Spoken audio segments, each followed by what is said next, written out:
Good evening, chat. Hello. It is Thursday night. Time for the Thursday night show to hit the ground running. I am Sean, also known as Potentially Criminal. I'm an attorney out in Cleveland, Ohio area. And yeah, we've got a lot to talk about tonight. A lot of fun stuff. A lot of fun stuff to do. So I want to say hello to everybody out there uh hold on here. Why is this not working? Should be out there. Rumble, Twitch, and also last but not, here on YouTube. And then last but not least, Locals. Guys, if you don't know what Locals is, potentiallycriminal.locals.com. You could join us. It's just like Patreon, except they don't really restrict you or hamper you or ruin what you're doing there. And, at that site, we have a wall. I post things. You guys post things. We talk, we chuckle, we have a fun time. It's a really good time, chat. I highly recommend it. If you want to join and support me, it's $3 a month. With that $3 a month, what do you get? Well, you get access to the live shows. We do 2 live shows a week. We do a Monday night show and we do a Thursday night show. So right after this one, we do one and we hang out on both. The Monday night show is a little different. We just hang out, all the stuff. It's really a big free for all. And then Thursday is too, but it's not as long as the Monday night show. The Monday night shows, we go quite a bit. And then also, guys, if we happen to like Mr. Medicare is gonna stream, we'll go watch him. Or, like Formula One starting back up, which it's almost that time, chat. Formula One season again. Oh, I'm so glad that it's Formula One season again. Lewis Hamilton has not been having a good time for Formula One season, but it is good for us. We'll be, watching the races, hanging out, doing all that fun stuff as we get going this year. So, once again, that's at potentiallycriminal.locals.com. Also, in addition to all of that, if you join for free, you can take part in the Thursday live chats, because I let a live chat run while we're hanging out and doing this Thursday night show, because you guys could sit there and post things that I can't talk about, and I could just merely laugh at them. Or if it's really good and I can show it, I will show it. And that live chat is available and open to everyone, and that is up as well. So I encourage you guys to come on in and take a look and check it out. And this is all at potentiallycriminal.locals.com. Use the promo code WHIPIT. And not like Devo, but Whip It, and you get 1 month free access. And that gives you free access to all the shows and everything's out there. Like I said, chat promo code Whip It. And why is this not? Hold on here. Why is this not working? Oh, that's why. What the heck? That was weird. There we go. All right. And I just took that and got rid of it there. There we go. So where are we at here? Let's see. Who's all?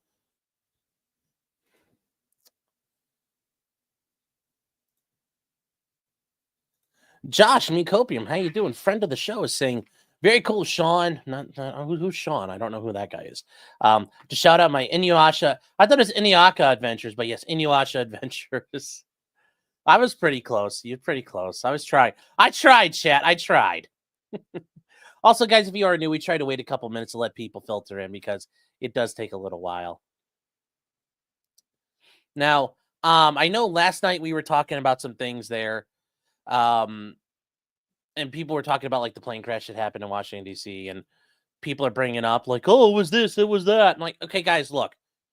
One of the airplanes was where it was supposed to be. The other airplane was not where it was supposed to be.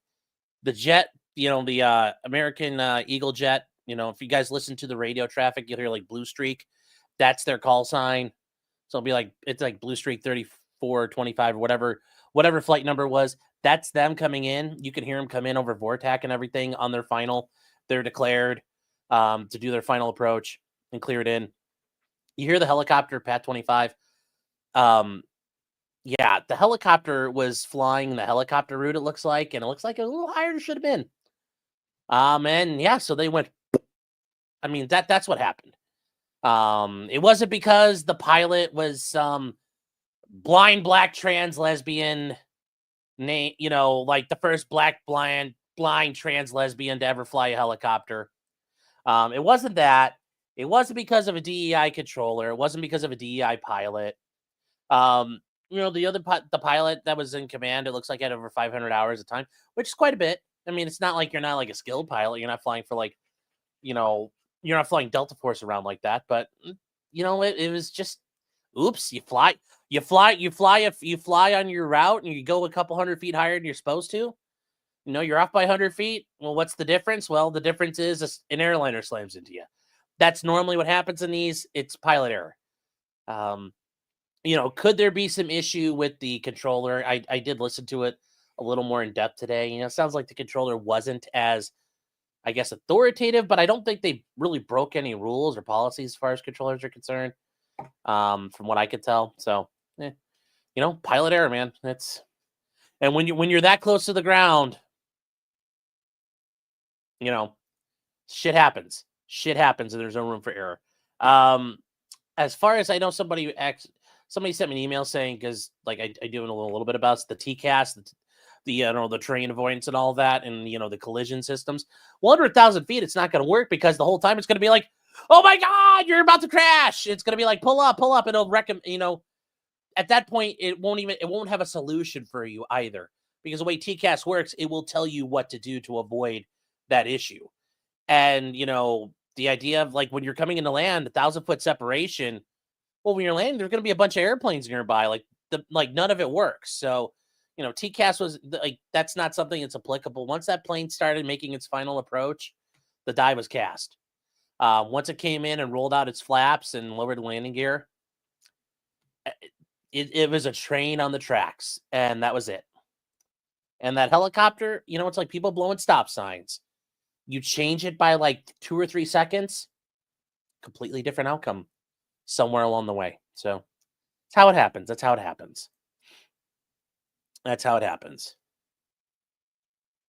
Started Dorrance says turn off the ads. I don't have them on. That's YouTube, so can't do anything about it.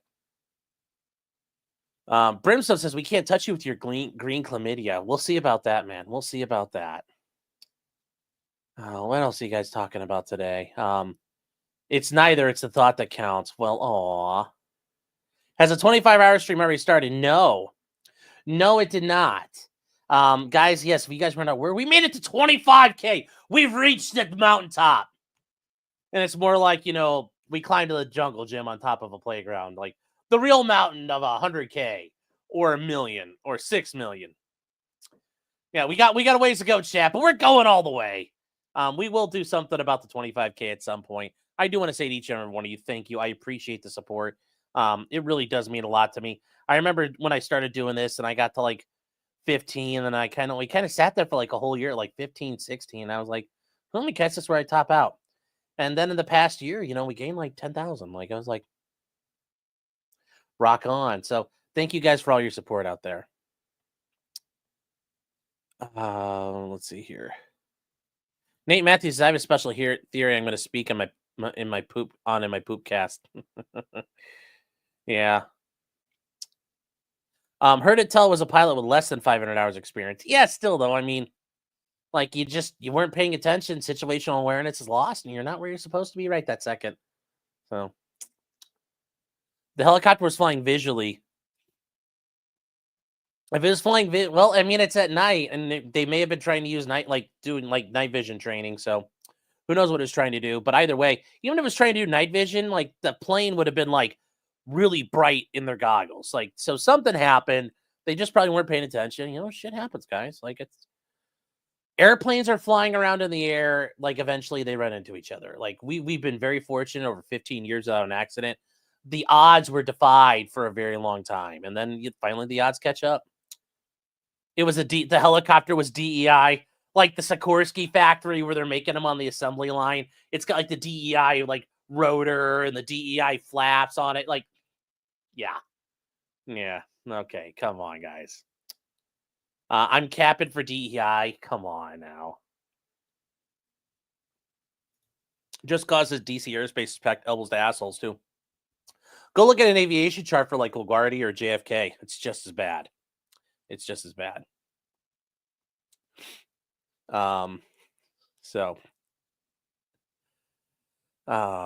Yeah, basic rule of thumb, pilot messes up, pilot dies, ATC messes up, pilot dies. That is very true. From But remember, generally speaking, when ATC messes up, it's the big sky theory, and they miss. So, Eric says, how many survived? Nobody. You know, a couple 100,000 pounds of aluminum and steel and kerosene crashing at 400 miles an hour. You know,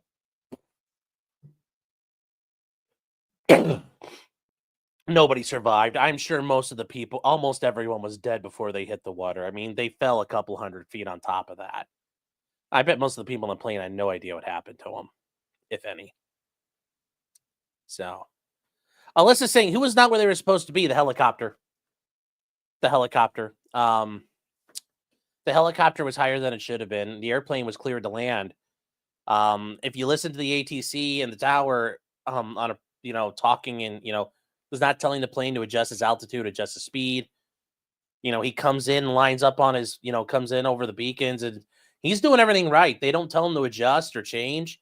They're using, they're doing their ILS, the instrument landing systems. All of that tells you proper descent, sink rate, and glide slope, all of that to properly land on the runway. He was doing everything to the numbers. So Brad was saying he was at 300 feet when the max was 200. Yeah. That's what happens. You're off by a little bit. When you fly in a helicopter, if you mess up, you frequently will die. So, as a helicopter pilot told me once, helicopters fly because of magic and money. So, yeah. Why am I gay? They don't know yet. Nobody knows. Using YouTube without ad blocker is fatherless activity. Yeah.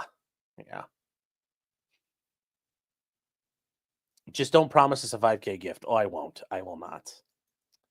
So, all right, guys, we got time to go. It's time to hit the road here.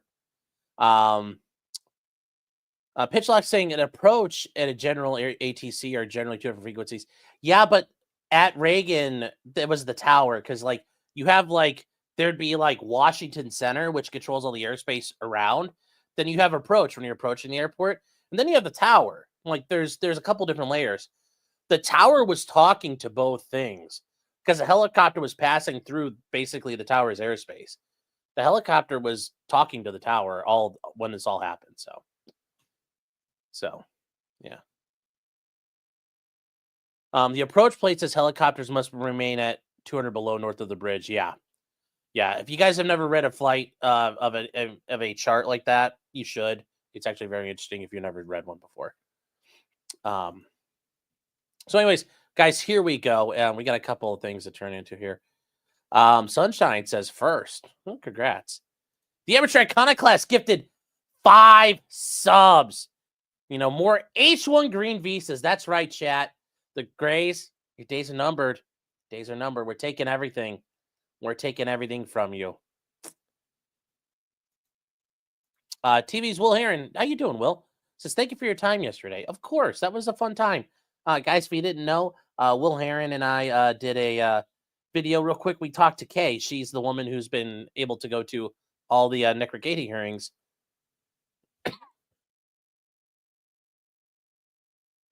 And it should be very interesting out there. It's a very good watch. Kay's a very nice person. Enjoy talking to her. So thank you again, Will. High Plains Drifter is a new member. Thank you again for your support. And Tim and Tams for $20 dues. $20 dues. That's a lot of dollary dues. It says donating today's lunch money to Clyde's food bills. Thank you. We'll buy a lot. I don't know how many peens we can buy with 20 Australian dollars, but we'll try.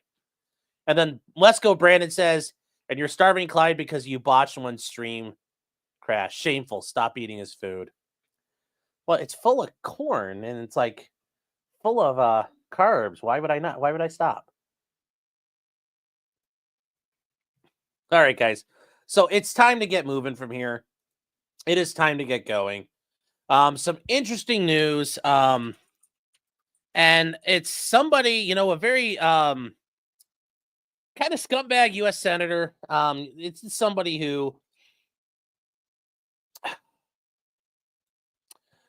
who's been kind of a scumbag generally.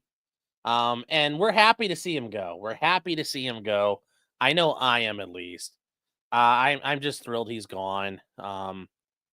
you hate to see him go, but we'll love watching him in prison and going to prison here. Is Senator Robert Menendez of New Jersey, the former Senator Robert Menendez of New Jersey. So he actually has famously been charged with corruption before, and also allegedly he kind of has a penchant for underage hookers when he goes to like Puerto Rico, as the allegations are. As the allegations are. Well, anyway, Senator Menendez, if you guys were not aware, last year was indicted for bribery and corruption, but also violations of FARA, the Foreign Agents Registration Act. He was taking money on behalf of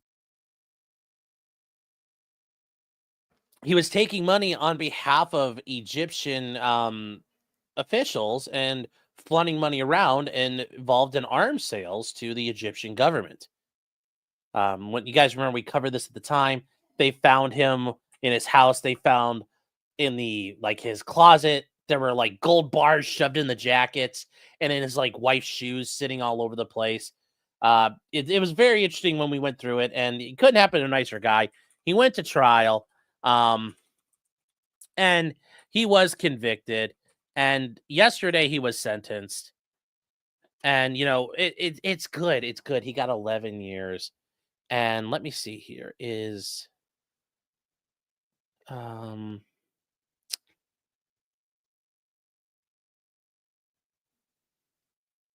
Let me see. Why is this not working right? Hold on. Sorry, Chan. I thought it was working right.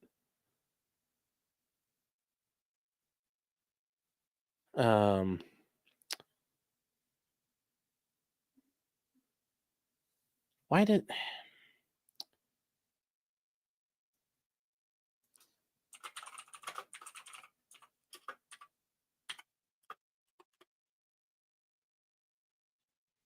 So anyways, we're just gonna move on here, chat. We've got this here, and this is at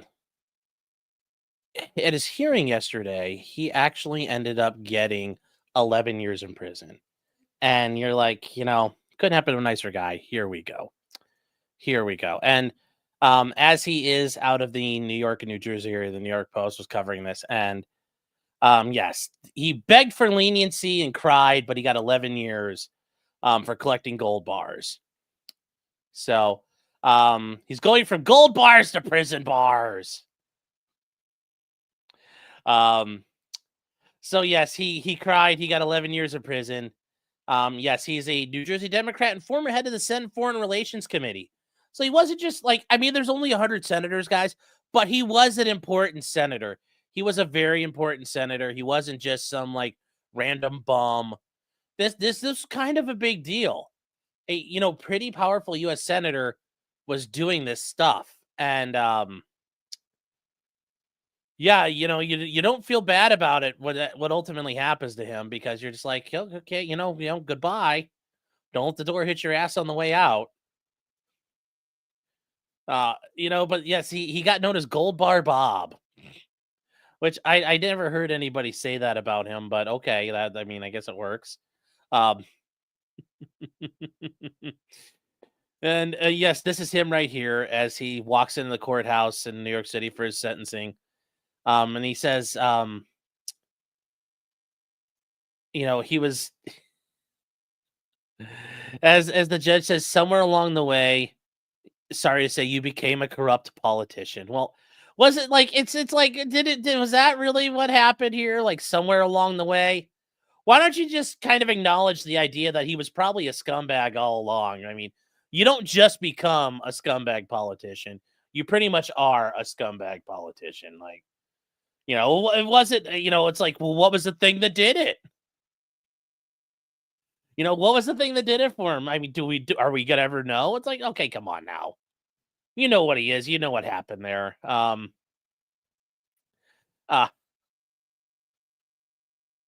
It's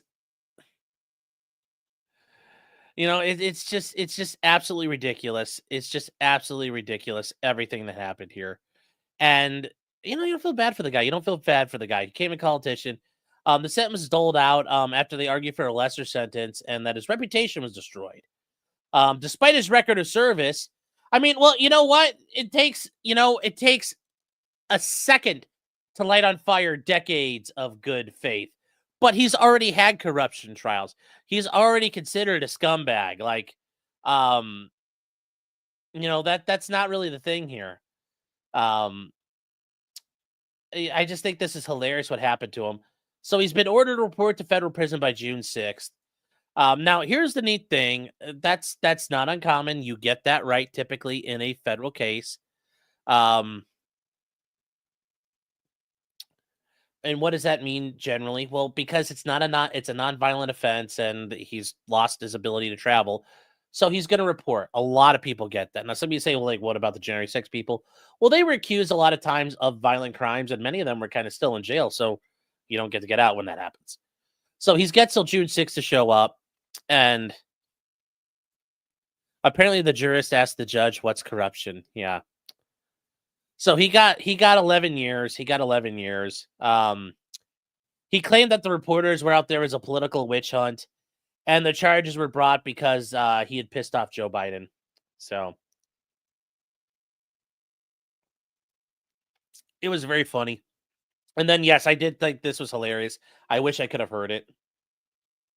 He begged President Trump for a pardon. Now, I don't know how that's going to work because I assume Trump does know Menendez because, Menendez is probably one of the people Trump had to wheel and deal with, but I don't think Trump's going to pardon him. And Senator Menendez voted in favor of impeaching Trump twice. So I'm sure that's not going to endear him.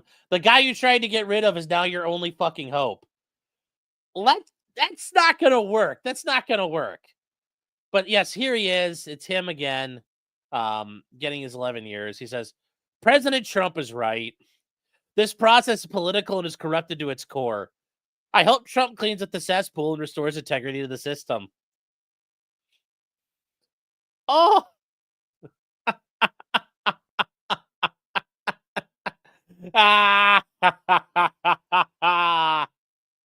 Safa!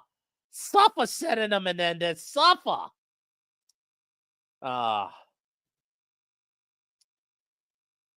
Yeah.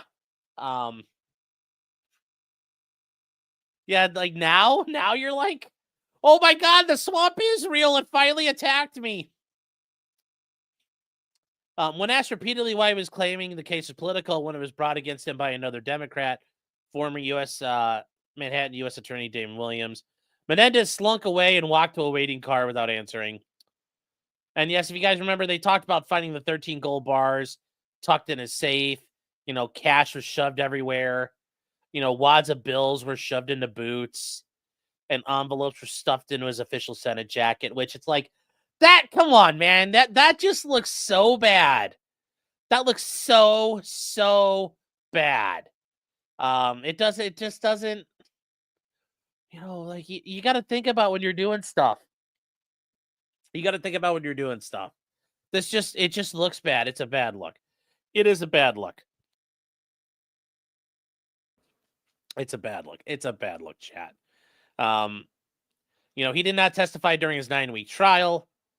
They claim that they kept cash because of their distrust of banks through their Cuban heritage, which that is an actual thing in many immigrant communities. You don't trust banks, so you hoard cash. That is something when the government does a lot of its asset forfeiture and they find people with like a suitcase full of cash. A lot of times it's people who are immigrants and they don't trust banks, and you travel, you're taking the cash home to the old country. You don't trust wiring it. So you're taking it home, or you just hold on to lots of cash.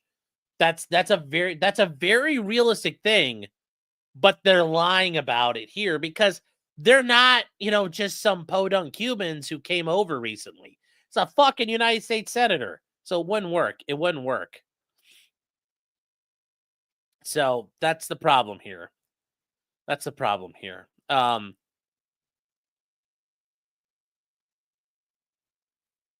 This is just, yeah. It's a Cuban thing. It is for actual Cubans, but for you, brother, it ain't. It ain't. The judge asked to sentence him to 15 years in prison. This is the first time that a U.S. senator was found guilty of serving as an illegal foreign agent. Like I said, chat, FARA, and that's the thing, and we talked about this. The FARA is more and more and more being used. For a long time, FARA was kind of like, you just got to register and like, no big deal. And if you didn't, like, yeah, you can retroactively file, no big deal. Since the Trump administration, like since Trump became president, people like Paul Manafort, like a lot of people have been getting jammed up on it. It's a big, big deal. Then Menendez, who swore an oath to represent the United States, is to put up his office in exchange for a horde of bribes. They wanted less than 2 years, and it's like, I don't think that would have happened at all. So anyways, this is one of the guys who was convicted of paying bribes to Menendez showed up for court to testify against him. He was given 7 years of prison and fined over $1 million, like $1.75 million. And so one of the things he did, and we talked about this, chat, like he helped the Egyptian military, get funding.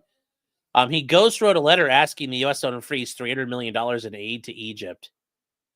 Like, he did a lot of stuff, guys. Like, whoa, buddy, you don't want to do this. You don't want to do it. You don't want to do it. So he got convicted of all 16 counts. His wife still has to be charged, or his wife's still being tried, but she has breast cancer, so they're waiting.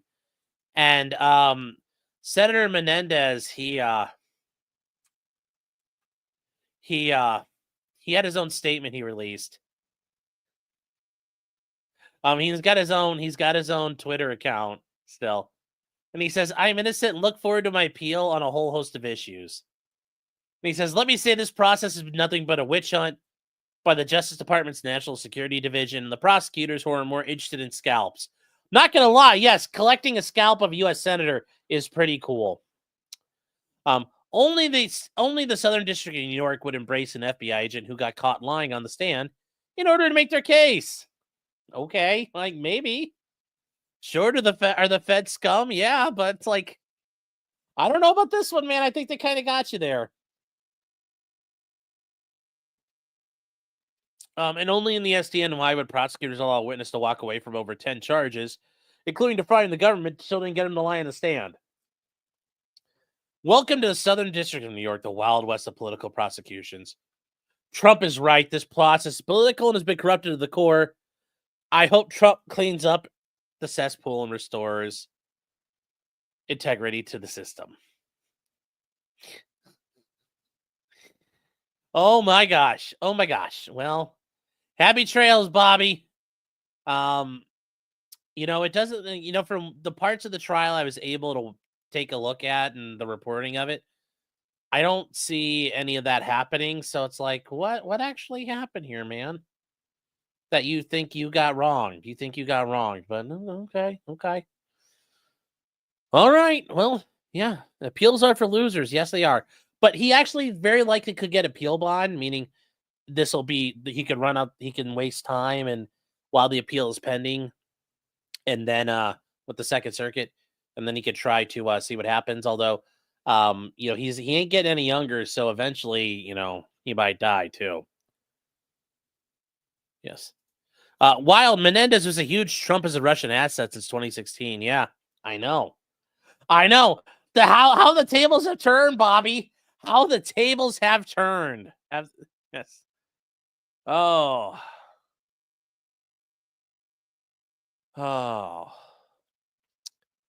Let's see here.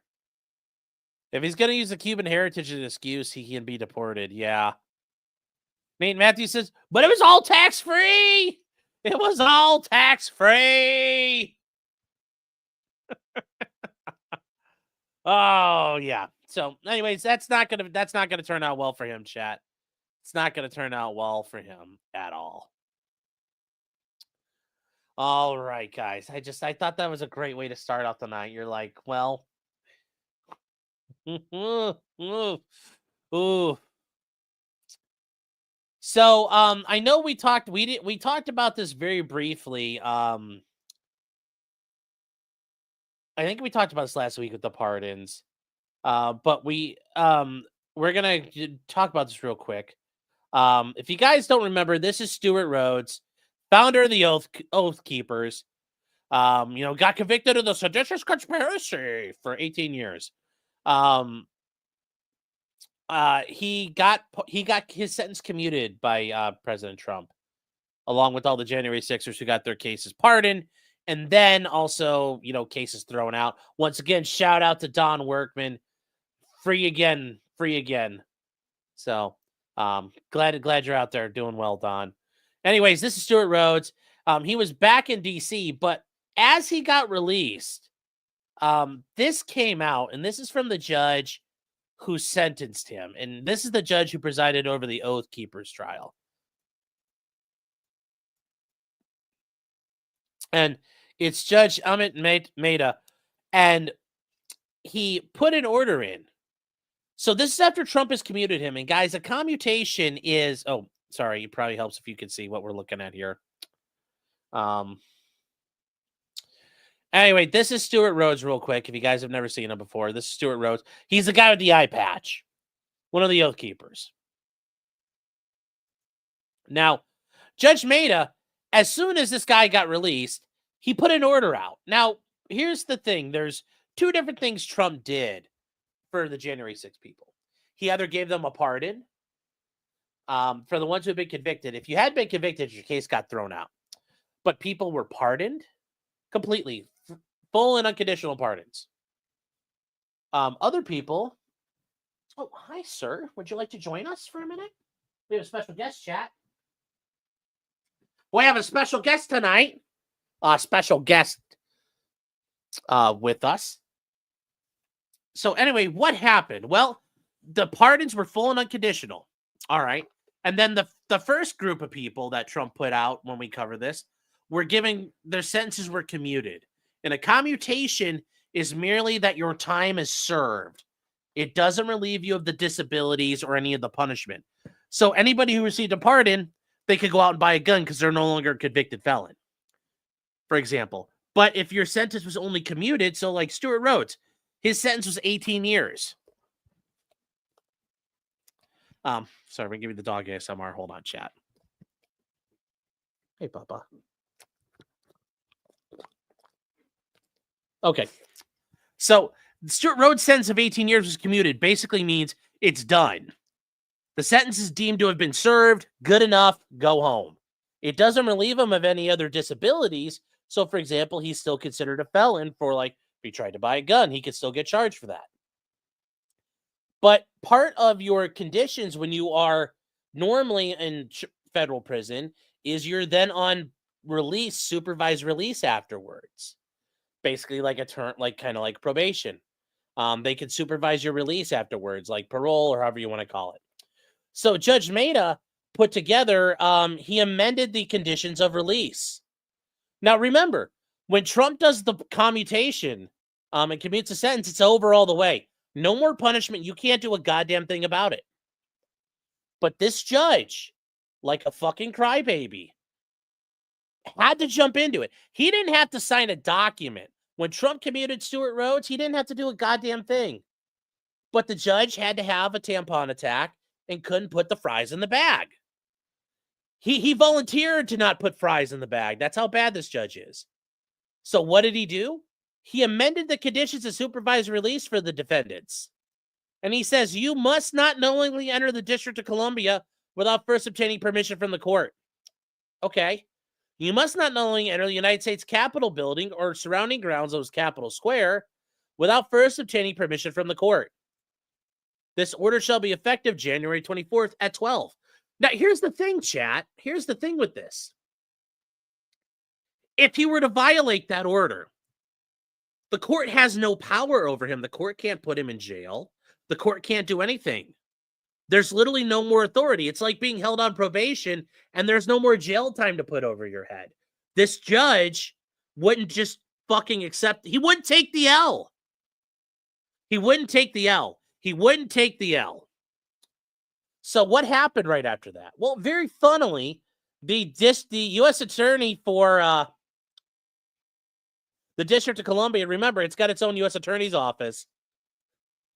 Like that day, without waiting, The U.S. attorney filed a response, and it's motion to dismiss the term of supervised release. And they're basically like, honey, you can't do this. So the U.S. America, through its attorney, United States Attorney for District of Columbia, submits a submission. And it says, as the court is aware, there were on January 20th, there were the granting of pardons and commutations of sentences for the January Sixers. And he says, the branch has exclusive authority and absolute discretion to decide whether to prosecute a case. And he says, as the terms of supervised release are included in the sentences of the defendants, the court may not modify the terms of release. The term is no longer effective by the executive order. And they had to cite Supreme Court cases, which your final sentence includes any parole, post-release control, probation, any sort of thing that you may receive. Okay? So the United States hereby indicates the order must be vacated from the United States Attorney for D.C. I mean, the idea that I looked at that, and fancy pants, D.C. judge couldn't fucking take his L for 5.5 seconds. Just had to lash out and go, ree! It's done. It's over. Did you not know this, judge? Almost everybody else did, but you. Well, and the other crybabies in your courtroom. The other crybabies in the D.C. district. Yeah, who lit the fuse on the judge's tampon? I don't know. So, what happened from there? Well, from there, we got another judge who couldn't put the fucking fries in the fucking bag. After he voluntarily walked in and shoved his dick into the blender, he decided to sit there and ree and squeal and whine and cry and piss and shit for 8 pages. After he made an unlawful entry, he made a nullity. He made a void order. It's not voidable. It's literally void. There's no authority for him to do what he did. It was void. Meaning he had no authority to do it and he shouldn't have done it. It was a complete screw up. For 8 pages. 8 pages as he fucks up. He fucked up and it took him 8 pages to address it. Do you want down, buddy? Huh? Well, I need to put you down anyway. I can't do this and talk at the same time or use a computer. All right? Hey, come here, guy. You're a good boy. Say bye to the camera. Goodbye.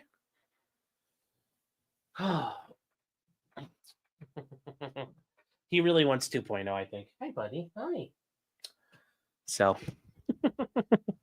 all right. So this is the order of terms of supervised release. And he says, for some reason, he's talking about what happened in 2022 and 2023. What does this have to do with the case? What does this have to do with your case? He talks about, 9 defendants getting tried, including Stuart Rhodes and other people. Each defendant was a member or affiliated with a militia group known as the Oath Keepers. And all but one were found guilty of seditious conspiracy or conspiracy to prevent members of Congress from discharging their duties. The court sentenced them to various terms ranging from 18 years, one guy got time served, to 18 years in prison. All except Caldwell received a period of supervised release. And then he starts to talk about, on January 20th, Trump commuted the sentences. Okay. And he says, according to the proclamation, the sentences were to time served for the commutations. The defendants in custody were immediately released, and they were. And he says, afterwards, all relevant actors proceeded as if the commutations addressed only the custodial portions of the sentence, but not their terms of supervised release. I don't really, I don't see how anybody thought that here. This sounds like a lot of coke. The probation officers began supervising the defendants. The defense counsels moved to change conditions of release. The Department of Justice responded to modification requests. The court granted motions without opposition from the prosecution.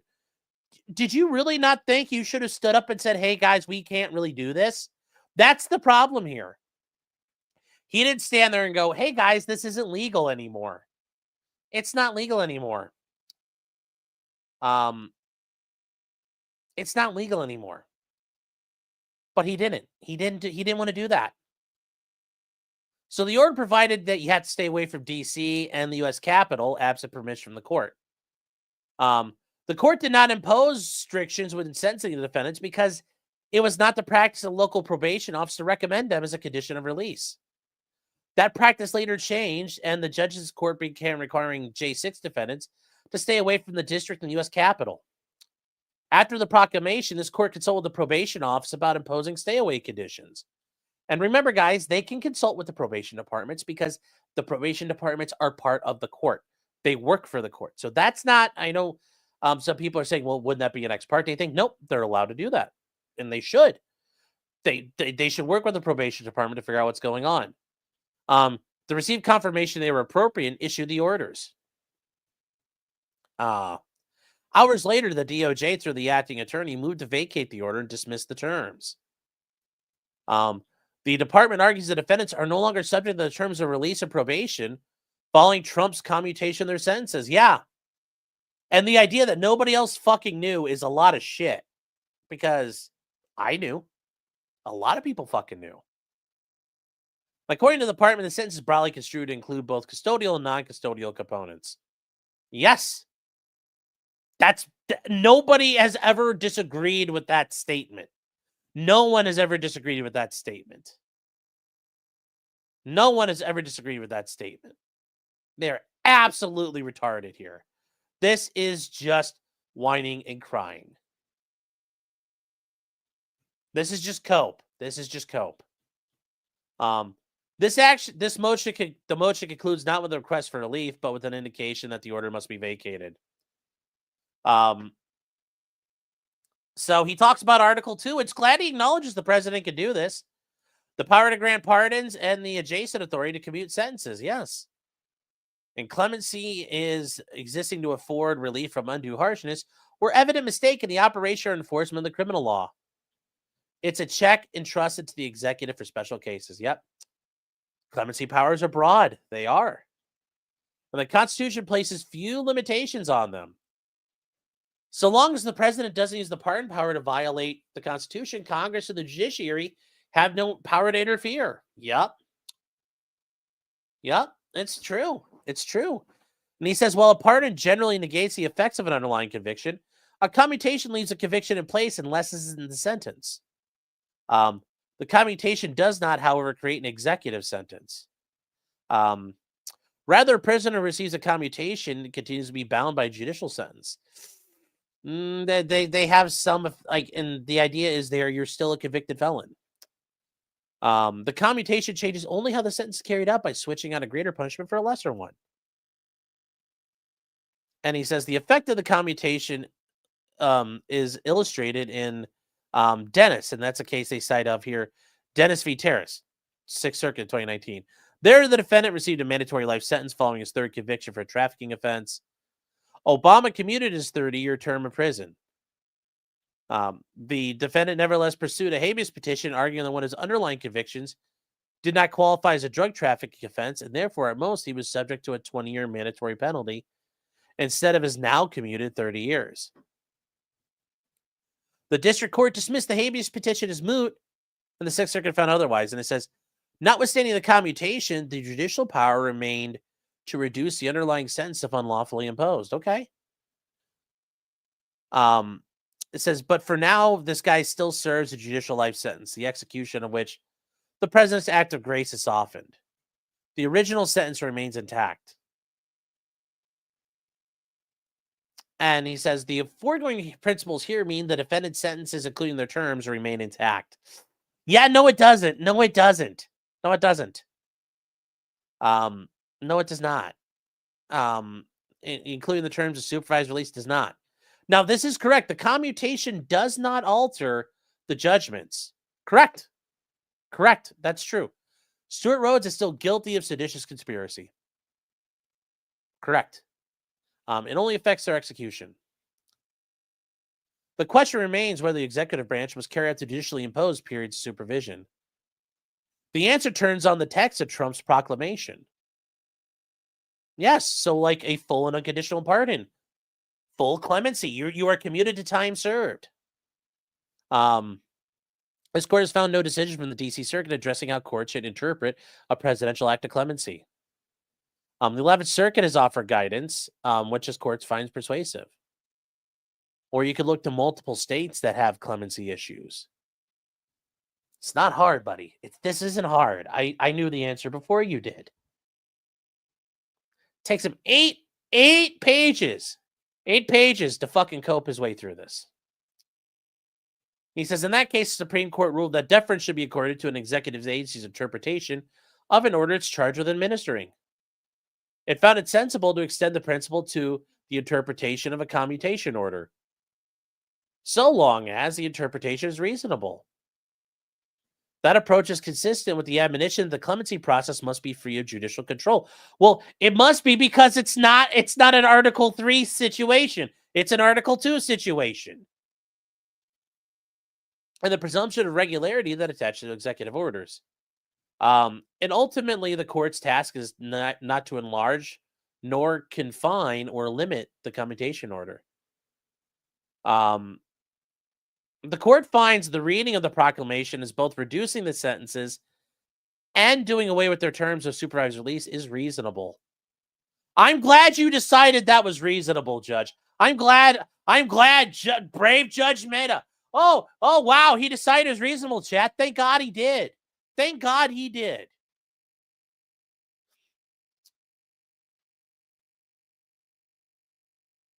Now, he does go on further to point out, like, a criminal sentence is a package of sanctions the court utilizes to effect its intent. Yes, and that's true. You know, all sanctions, it includes all sanctions imposed, including imprisonment, release, and fines. Yep. And the court must presume that the president understood this established meaning of sentence and that he spoke in terminology that officials would understand. And the DOJ's understanding the proclamation reached the supervised release is just reasonable. Well, thank God you're agreeing. It took you 8 pages to get to this point. The defendant's further fact is supported by the fact that Trump's commutational order is unconditional. And the judge decided not to read any of that. He didn't read the commutation. All these guys I sent, and the president sent out a commutation order. Fuck them. Why? You were elected to read. You were. It's not even the I was elected to lead, not to read situation. Just shrieking at the orange man, figuring out a way to get back at him. Figuring out a way. Absolutely ridiculous. Absolutely ridiculous from here. Just cope. Defendants are required to take no further action and receive the benefit. Yep. An unconditional commutation stands in contrast to recent clemency practices. Okay, well. So, presidents have been explicit when they intend to only commute the custodial portion of a sentence, but not the term of supervised release. President Trump did so during his first term. Notice, he's arguing, I don't know where to look. It's like, buddy, come on now. You're like, he's like, there wasn't anything for me to guide on. You didn't know all this before? Come on. Anyways, he commuted a sentence and left intact the 5-year term of supervised release. And Biden did so recently, commuting the sentences of a bunch of individuals, but leaving their supervised release terms in place. And the unconditional quality can thus reasonably be read to extinguish the enforcement of the terms of supervised release. Well, it doesn't matter if you didn't understand it; everyone else did. It is not for this court to divine why Trump commuted the defendant's sentences or to assess whether it was sensible to do so. I don't know. The fact that all you judges there couldn't figure out how to fucking handle things shows you guys are pretty incompetent and kind of lends credence to the idea a lot of this was unfairly done. A lot of this was probably unfairly done. You guys can't just accept a check and balance working.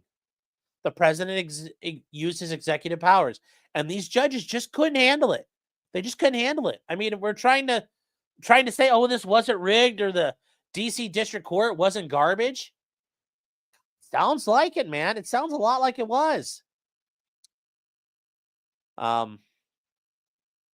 It's court's sole task to determine the act's effect. Insofar as dismissing the release terms, a request is denied. The act of clemency did not alter the court's original sentences, which remain intact. Correct, and they will. The court, however, will vacate its order, adding location restrictions, because it would be improper for the court post-commutation to modify the original sentences. Further, by virtue of the president's commutation order, the court acknowledges conditions of supervision will not be enforced. So the motion is granted in part and denied in part. The court will not dismiss the non-custodial portion of the sentences, which, okay, that's fine. You don't have to. But the defendants are no longer bound by the judicially imposed conditions of supervised release. He didn't want to look. He didn't just want to use his brain for half a second. Go, probably didn't have to do that. I don't know, chat. I don't know. Yes, he's a FISA judge. Yep. Yes, he is. He's on the FISA court. I'm sure he doesn't just rubber stamp search warrants and 702s. I'm sure he doesn't do any of that. That Shame says, good to see you, by the way, saying, I emailed my congressperson and asked her to impeach and reprimand these judges. Good. And they can be impeached. A lot of these judges should be impeached. They should be impeached for not being able to put the fries in the bag. It was a very simple process with the pardons. They were pardoned. Deal with it. And you saw the judges who couldn't stop crying and pissing themselves. Then this judge, I'll propose a sanction. I'll do what I want. You didn't stop to think, well, can I? Apparently you didn't have time for that. Yeah, Bama law, yes. But this isn't even putting the fries in the bag. He wasn't even working at Wendy's at the time. The rest of these judges had to do something. This guy he decided to jump into the fray for some reason. Just absolutely garbage. So, how does a judge get unapproved for FISA? This appears to meet the requirements. Yes. You'd like to think so.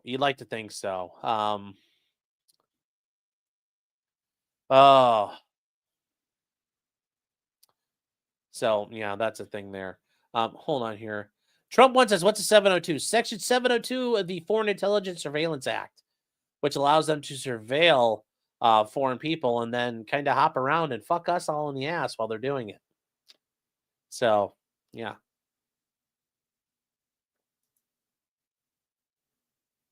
Eric Kush says, Bob Boberson's my neighbor.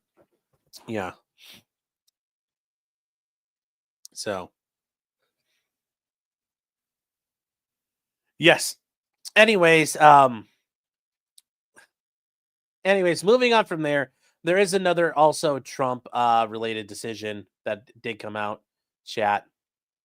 And that is here in the 11th Circuit. I know I touched on this last night real quick, but if you guys were not aware, this is the 11th Circuit Court of Appeals. And remember, this is in Florida. And what happened in Florida for Trump is the classified documents case. Now, remember, Judge Cannon tossed it all out and said Jack Smith didn't have authority. So the case was taken up to the 11th Circuit. Now, remember, though, it wasn't just Trump. It was Trump and two of his aides. One of his aides, Walt Nauta and Carlos de Oliveira. Now, Trump was automatically out of it once he got elected and presidential immunity attached. But the other two guys were left standing there holding the bag. So the U.S. Attorney's Office ended up filing in the 11th Circuit. And you can do this in an appeals case. They filed an unopposed motion to dismiss the appeal. So the United States of America moves to voluntarily dismiss its appeal with prejudice, meaning they're giving up its appeal. They don't ever want to bring it back. They don't want to bring it back. It's all done. The government conferred with the appellees, Walt Nauta and Carlos de Oliveira, who did not object to the voluntary dismissal. Appellant respectfully requests this court dismiss its appeal with prejudice. And that will be granted by the 11th Circuit because they're not fucking idiots. And considering if this case gets filed again, it has to go in front of Judge Cannon. We already know how Judge Cannon feels. It's all done, chat. Oh, crap. Here. It's all done, chat. It's over. It's all over, chat. So the 11th Circuit and its unopposed motion to dismiss, submitted by the United States Attorney for Miami, Florida. There we go. The 11th Circuit will grant this, and it's over.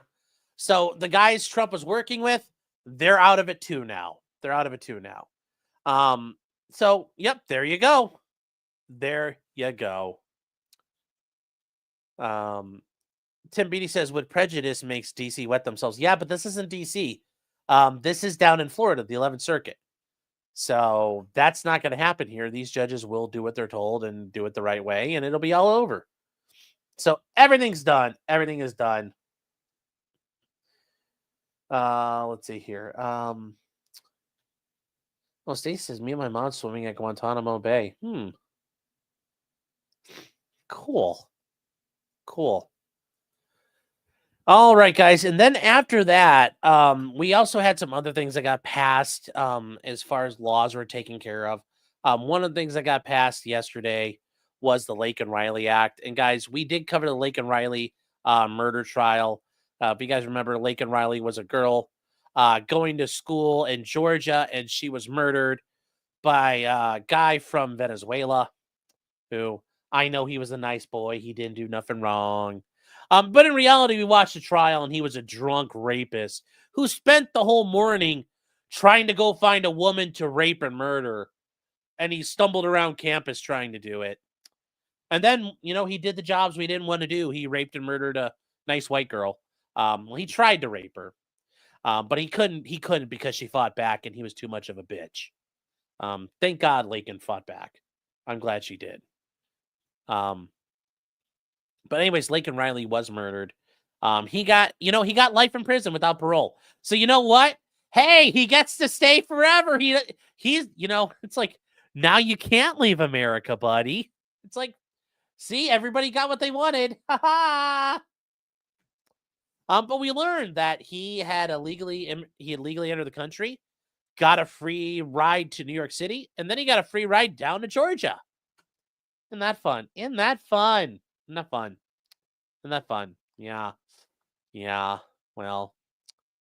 Well, so that's all done. And the Lake and Riley Act was passed into law.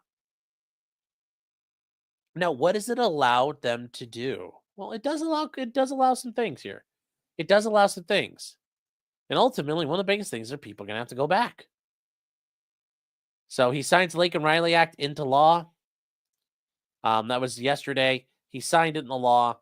And it was passed very bipartisanly, over 65 votes in the Senate and over 250 votes in the House. Handily, actually, it's like 260 votes in the House. A good 40 or so Democrats joined in because, they can't go back home to their districts and say, like, I'm okay with, lily white girls getting raped by Venezuelan psychopaths. That would look really bad that would look really bad.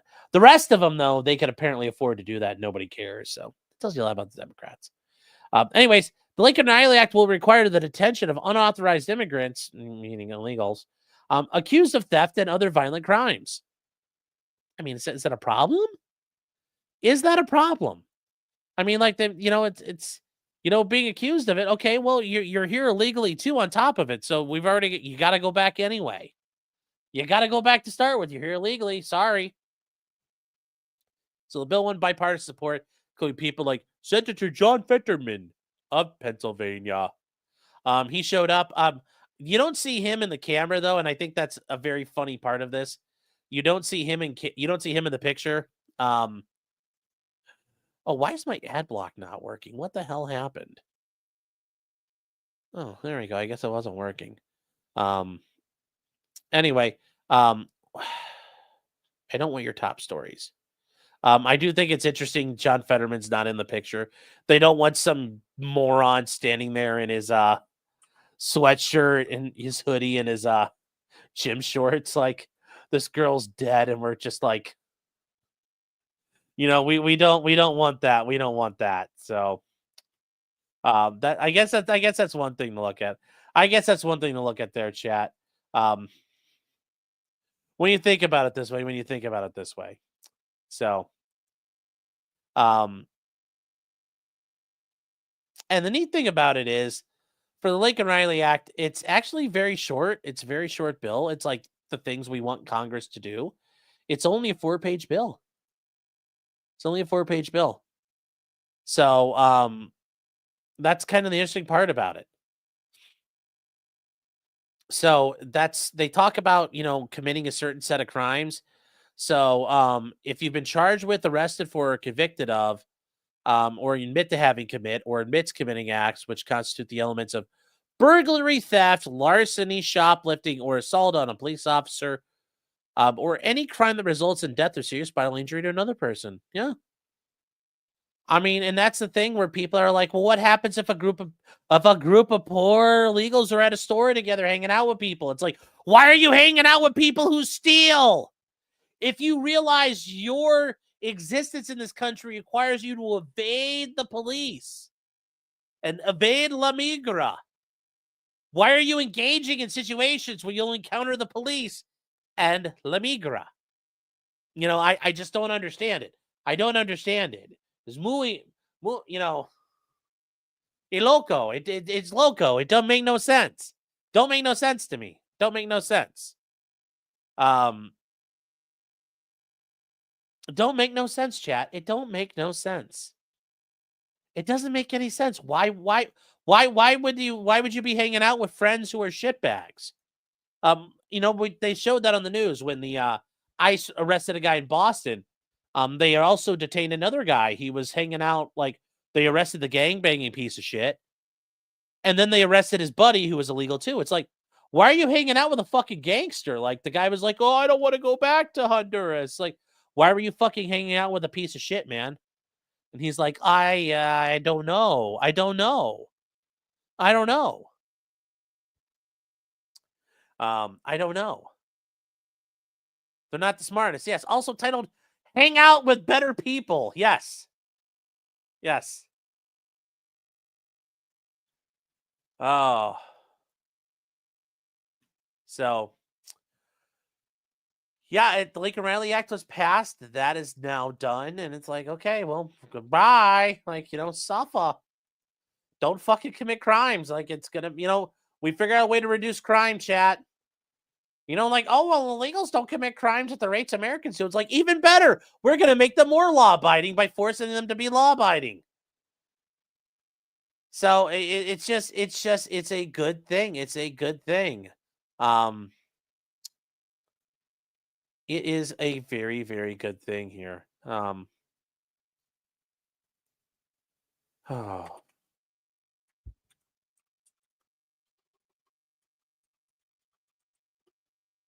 So, moving. So just keep that in mind, chat.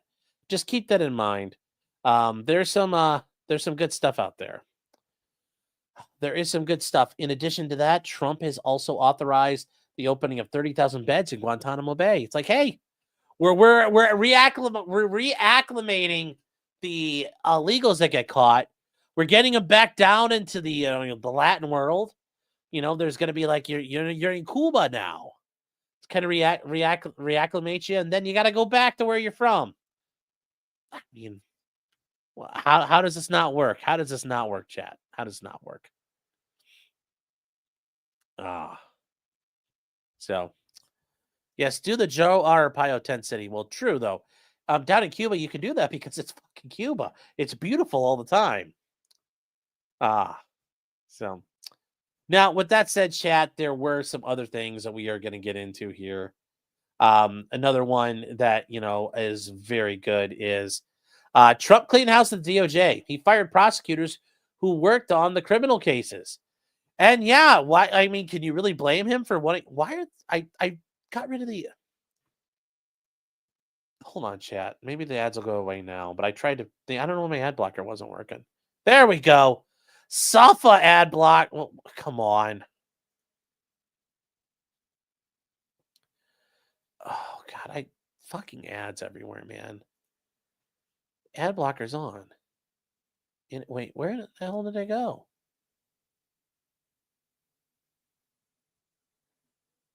Okay, I guess it just disappeared. Whatever. I'll worry about it later. I turned it on, so I don't know why it was off. Anyways, the DOJ fired several prosecutors who worked on the Trump cases. Yeah, how can you trust them? You can't. He fired at least a dozen prosecutors who worked on the election interference and the classified documents case down in Mar-a-Lago. In light of their actions, the Attorney General does not trust these officials to faithfully implement the president's agenda. This action is consistent with the end of the weaponizing of government. Well, yeah, I mean, when you're in charge, you get to fucking decide what you want to do. Now, there are people who, and depending on who they are, they may have civil service protections. There are, that they aren't allowed to be fired like this because after a certain level in the government, you can't, like, if you happen to be just some guy in the EPA, the president can't just be like, oh, yeah, that guy, fire him. Doesn't work like that. Now, for these people who are apparently in this situation, they can't be fired. There's an easy way around this. Just lock them in a room and be like, this is you every day now for the rest of your life. Bring in a phone and sit here and watch Angry Birds. We're not going to let you do anything else. Neuter the people. Make them sit. So, but anyways, like the top prosecutor in the Mar-a-Lago case retired earlier this month because he's a bitch. He's a little girl. Jay Brat, you little puss. Little puss. Puss boy brat. That's what they call him. Anyways, the DOJ is likewise asking prosecutors who worked on the case of January 6 defendants to turn over all their files in regards to the felony obstructions under 1512. Oh, I can only wait for the stuff there. I can only wait for the things there. Yeah. Yeah. Well. So I can only imagine that's all on the up and up. Surely they didn't do anything illegal or questionable or something that could get them fired. I'm sure the DOJ didn't fuck around like that. So, yeah. Chat. Yeah.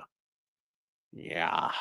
So, just something to think about out there. Just something to think about all the things that are going on right now. There's a lot of winning, chat.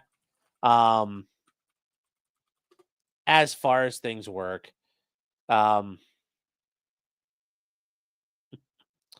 So ultimately, are there, and this is the thing here where Amarillo sent him to Hereford. Yes. So they're not. Oh, we should write to Congress for not impeaching for not putting the fries in the bag. Yeah. Yes, we could. So, anyways, Brandon Lesko is a new member. Thank you, Brandon. Him personally taking a stand against the gray menace out here, chat. Standing up to the gray menace by himself, doing it. Pepsi Man has been a member for 7 months. Says, "I stand with her." Why is there the Spanish like little accent thing over the end? I don't know how you'd pronounce that then. But the San Neva FBI Director Kash Patel, guys, I like Kash Patel. Kash Patel seems pretty based, and he's looking to collect some scalps. So turn him loose. Let's see what he does. Let them not redeem, Sar. Let every FBI agent not redeem ever again. CG says, "Hey Sean, little update for you. Still not dead. That's good news, CG. Good to hear from you, man. But it looks like I get to become bionic. A partial paralysis from my chest down if the nerves don't heal right. Oh, well, that's a bummer, but I'm glad you're still with us. Let's hope it heals up all the way. Say a prayer for you. I'll say a prayer for you, man. That you heal up all the way. But anyways, good. And we're glad you're still here with us. I told you you'd be here. I told you. Squizgar is saying Trump needs to push Congress to clean house in the federal judiciary. That's never going to happen. As much as you want to say it, like they're never going to impeach judges. They're not going to, abolish, repeal the Judiciary Act, and then restart all the courts all over again. That's not happening. That's not happening. And like Trump appointing like all the judges necessary. Not happening. Not happening, chat. As much as I'd love to see it, it's not happening. So, Timmy Carl is saying for $10, What is your counter argument on the Lake and Riley Act from the left saying there is no due process? Well, ultimately, it's the fact that you're getting caught, okay, but you're here illegally. I mean, like, it doesn't change the underlying issue of, so let's say you get acquitted. You're here illegally. You have to go back. So that it doesn't change much. It doesn't change a whole lot of what you're looking at because, well, there's no due process involved. Like, there's administration or immigration hearings are administrative. It's not the same level of due process anyway. Like, even if the Lake and Riley Act didn't exist, ICE could still round up people who have been charged with crimes and fucking deport them. You're here illegally. Gotta go.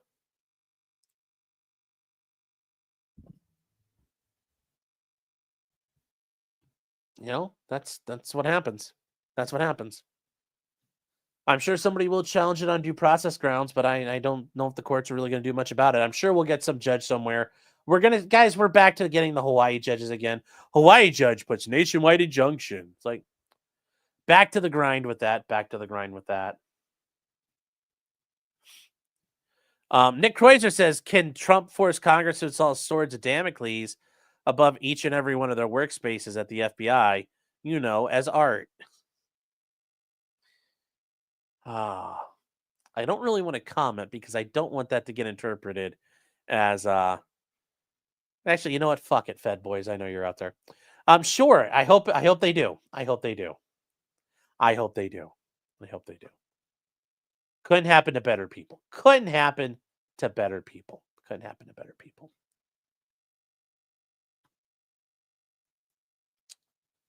Now, moving on from there, there's a case that's going to the Supreme Court that's going to be very good. And we're going to talk about this case real quick. Because over this past week, on Monday, something interesting hit from the Supreme Court. And it's this case here. And Kurt touched on this a little bit. Kurt from Uncivil Law, friend of the show, touched on this. And it's Martin and Kurdrina et al. Versus the United States et al. Okay. So what's it about? It's interesting. It's good, Chad. It's good. So what are we talking about in this case? The writ of certiorari is granted, limited to the following questions. Whether the Constitution's Supremacy Clause bars claims under the Federal Tort Claims Act, when the negligent or wrongful acts of federal employees have some nexus with furthering federal policy and can reasonably characterized as complying with the full range of federal law. Okay. And then whether the discretionary function exception is categorically inapplicable to claims arising under the law enforcement proviso to the intentional torts exception. So what does all this mean? Well, the case is getting heard. And what's this case about? Well, finally, there are some good cases going to the Supreme Court. And this is what it's about. It's about the FBI raiding a house in 2017. They raided the wrong house. So, and this is the family. So the FBI raided Trina Martin's house looking for a bad guy. And the agents had done some reconnaissance. They had GPS, and the GPS led them to that house. They didn't bother to check the numbers on the house. They said good enough.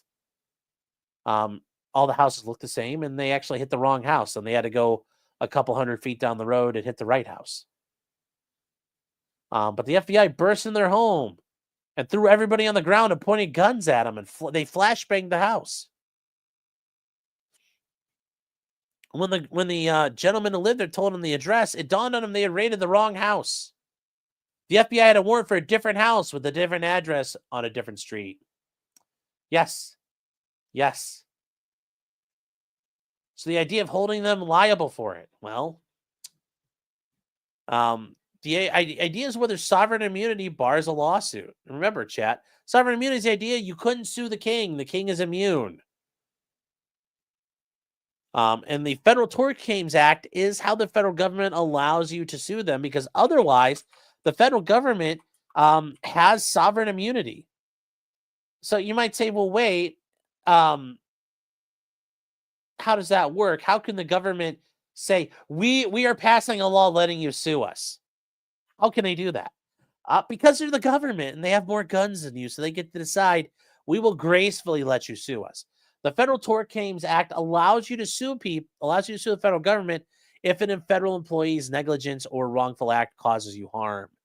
It's been around since 1946, but prior to that, if a federal employee injured you or caused you wrong, you're kind of shit out of luck. Nothing you could do. And some of you might say, well, wait, Sean, I'll just sue him in state court. Then they would take the case and remove it to federal court, and then you're shit out of luck. So it's not a thing. It's not a thing anymore. So the Federal Tort Claims Act does have some use here. It does have some use. It does have viability. It is yes, but anyways, the 11th Circuit instead found the FBI, the lead agent, took preparatory steps for executing a warrant and complied with their standard practices and procedures. They took reasonable steps to identify the correct house. They reviewed the operations and addendums. They attended a briefing that had several presentations displaying photographs of the house. And he selected a staging area and made notes. They determined that they were good boys who didn't do nothing wrong. They also found the mistakes are reasonable, that the houses were similar. It was dark out, and it was a dangerous house to enter, and the rapidly changing and dangerous situation of a high-risk warrant at night. They've got these things on their guns, and, they also carry these in their pockets. This thing right here. This thing here, chat. Like, you can go, oh, wrong house. This does show you that there's not a requirement you have to be literate to be a cop. Or even better, you know what? Fucking follow an Uber Eats guy around. Follow the pizza guy. He figures out how to go to the right house. Chat. It's not hard. It's not hard. But anyways, the Institute for Justice is helping this family go to the Supreme Court. They're arguing the case for him, guys. We've talked about Institute of Justice before. I know John Bryan, the civil rights lawyer, talks about him. I know Steve Lato talks about him. But the Institute for Justice does do really good work. They do work for people all over the country. They fight the good fights. And it's a cause. If you guys are looking for like a legal cause to actually help people, this is a place you can go to. You can support them. You can donate to them. If you guys do, I know they would appreciate whatever you can send them, because they do kick a lot of ass, and they beat that ass. And they fight for people. They do all the stuff the ACLU does not do. So, God bless the Institute for Justice. Listen to the Short Circuit podcast. Never heard of them, but yes, God bless. I've never heard of the Short Circuit podcast, but yeah. Alyssa Marie says, what are the chances here? Well, remember, Certiorari says there's at least 4 judges. Like, it's an interesting idea. Remember, though, you're asking the government to hold the government accountable. I don't really know how well that's going to go. I don't really know how well it's going to turn out. I'd like to think the government. I will say that there have been increased. Short Circuit is their podcast. Oh, okay. But what am I going to say is happening here?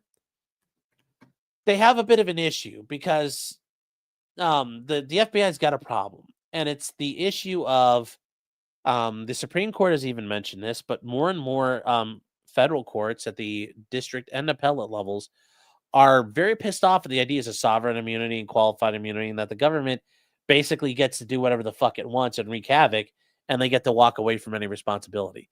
So that is something that is really pissed off a lot of people. So that may change things going forward.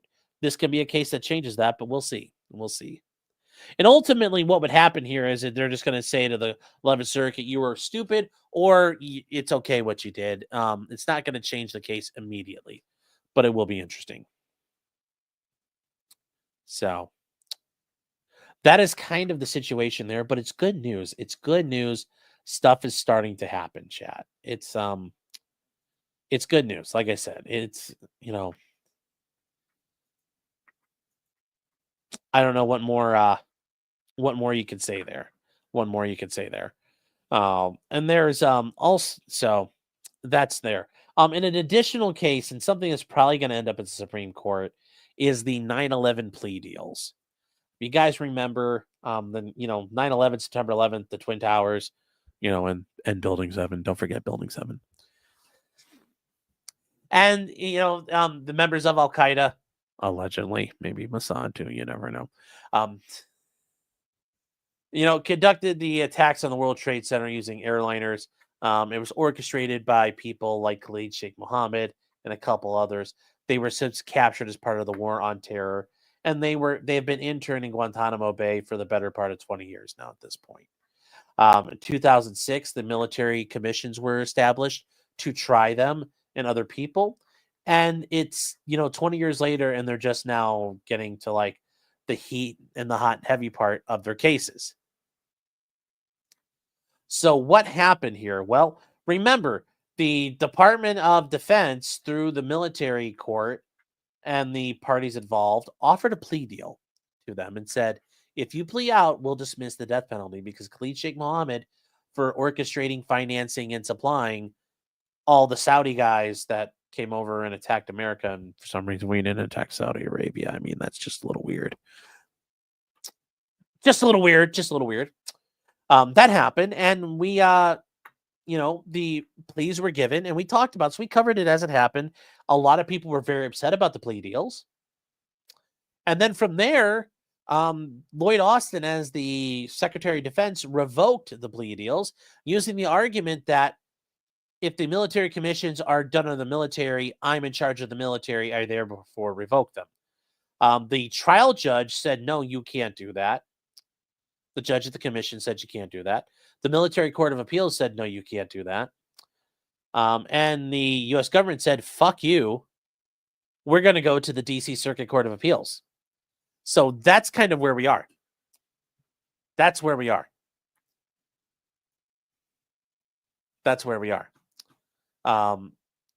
Yes, jet fuel's melted by dank memes. Yes. How many years did Robert Menendez get? 11 years. So, anyway, what happened? Well, the DC Circuit, they just had some initial arguments. And this is Khalid Sheikh Mohammed when he got captured back in 2003, and they found him in Pakistan. That's a hairy dude, hairier than Eric July. Anyways, the DC Circuit was not very receptive of the arguments being proposed as whether or not the government could back out of the plea deal. And there's a lot of issues with it. And as I said, part of the agreement for Khalid Sheikh Mohammed, Walid bin Attash, and Mustafa al-Hossawi, they would get their death penalties dismissed. The Department of Justice said that Lloyd Austin was only intervened at the end to avoid any appearance of undue influence. But the judge had a lot of concerns. The judges had a lot of issues here, and they said, well, it doesn't make any fucking sense. And they said the executive branch could have controlled the convening authority, which means the military commissions. The president, who's the commander-in-chief, is in charge of the Army and the Navy. He's the commander-in-chief. He could tell them what to fucking do. He could have supervised them. They could have previously stepped into the shoes of the judge and have not done anything for that for several years. Well, these agreements were entered into, and now the government seeks us to fix it. That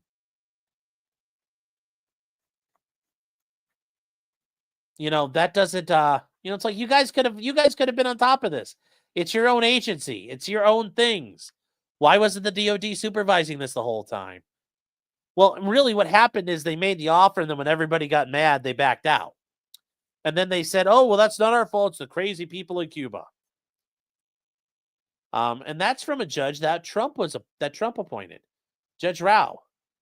But even the judges, that one of them was a Barack Obama appointee. She said, the fact that someone's going to argue something doesn't mean the executive branch shouldn't do its job.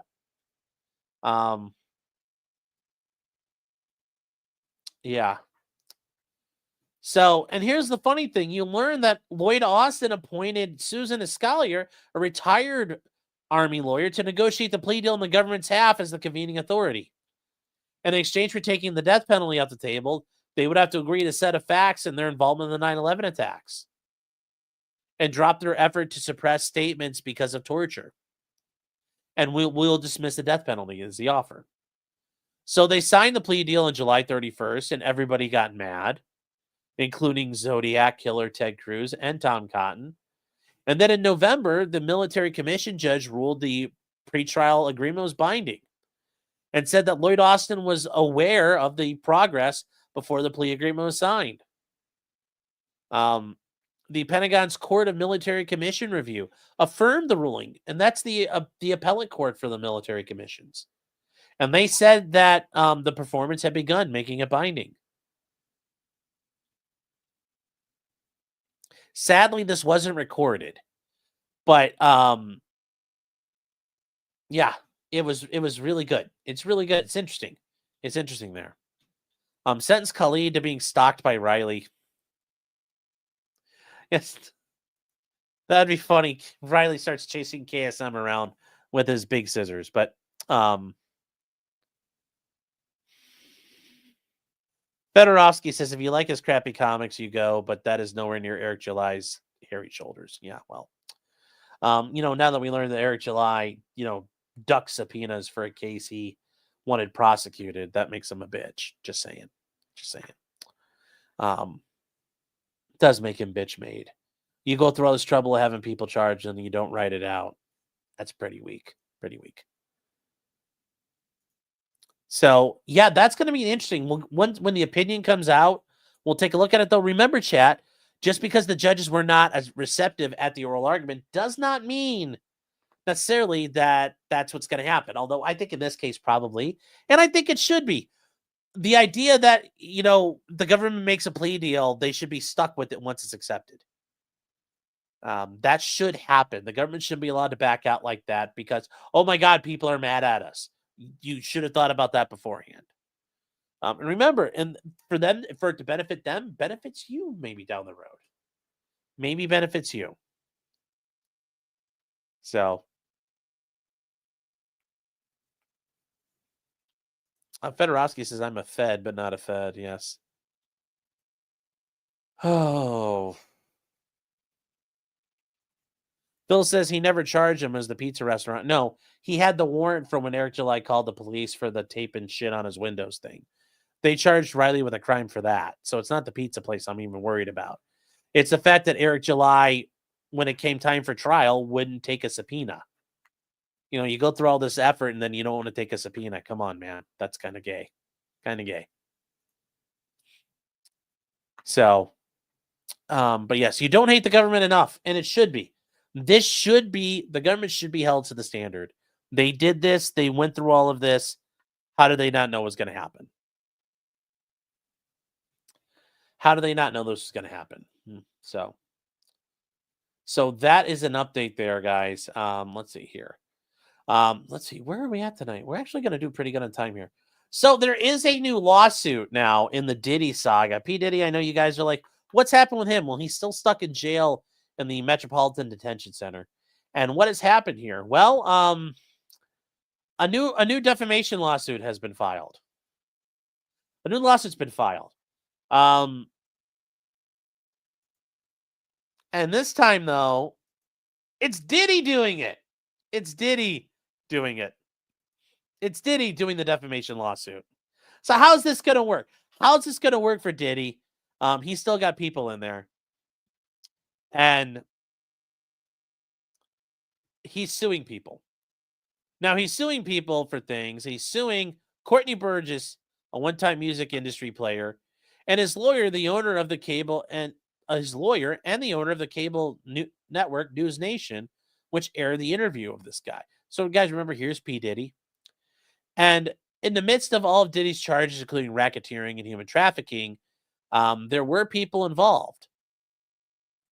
So these are the two people that we're talking about here is Courtney Burgess and his lawyer, Ariel Mitchell Kidd. And they were there outside of one of Diddy's things over the summer. Now, I showed the article just so you can see who we're talking about. From here in chat, we have Diddy's lawsuit, which it's very interesting what they're doing here. So, yes, while Diddy's in the meantime fighting for his life, he's suing the fuck out of everybody. Just going after everyone. Just strays going every which way. Joe Schmo says Clyde, yes. And apparently, apparently there's nobody else over in chat over there. The Rumble chat is quiet. Or, sorry, the locals chat is quiet. The Rumble chat's hanging out a little bit, too. Oh, Joe Schmo says in response to the plane crash, it was amazing the President, Secretary of Defense, and the Transportation Secretary at the same press conference within less than 24 hours after an accident. Well, yeah, but I mean, it's like right at the beginning of the administration, so they're looking, everybody's fired up. So anyways, Southern District of New York, Sean Combs versus Courtney Burgess, Ariel Mitchell, and Nexstar Media, News Nation's parent company. So, the nature of the action in this case is about the defendant's willful scheme to fabricate and broadcast outrageous lies concerning Diddy and leverage those falsehoods to gain social media fame and strip Diddy of his reputation, livelihood, and right to a fair trial. Okay, well, shouldn't you be filing this in his criminal case, not the civil one? With that said, though, the social media protagonists, including but not limited to Burgess and Mitchell, have for months been fueling a media frenzy, fabricating outlandish claims and stirring up baseless speculation about Combs, vying to undo each other in a shameless competition to draw attention to themselves with no regard for the truth. And this spectacle, all pretense of objectivity has been abandoned as a global audience feasts at the all-you-can-eat buffet of wild lies and conspiracy theories. Oh, what? Or we were going to argue the 1,000 bottles of baby oil aren't true? Were you arguing that's not true now, Diddy? The defendants are among the worst perpetrators. They eagerly court every opportunity to broadcast blatant falsehoods, pretending they have proof that Diddy engaged in heinous acts, knowing no such proof exists. I don't know. I'm pretty sure some proof exists out there. They say, as a result, millions of people have come to believe the made-up evidence. Now, Burgess claims that he possessed videos of Diddy involved in sexual assault with celebrities and minors.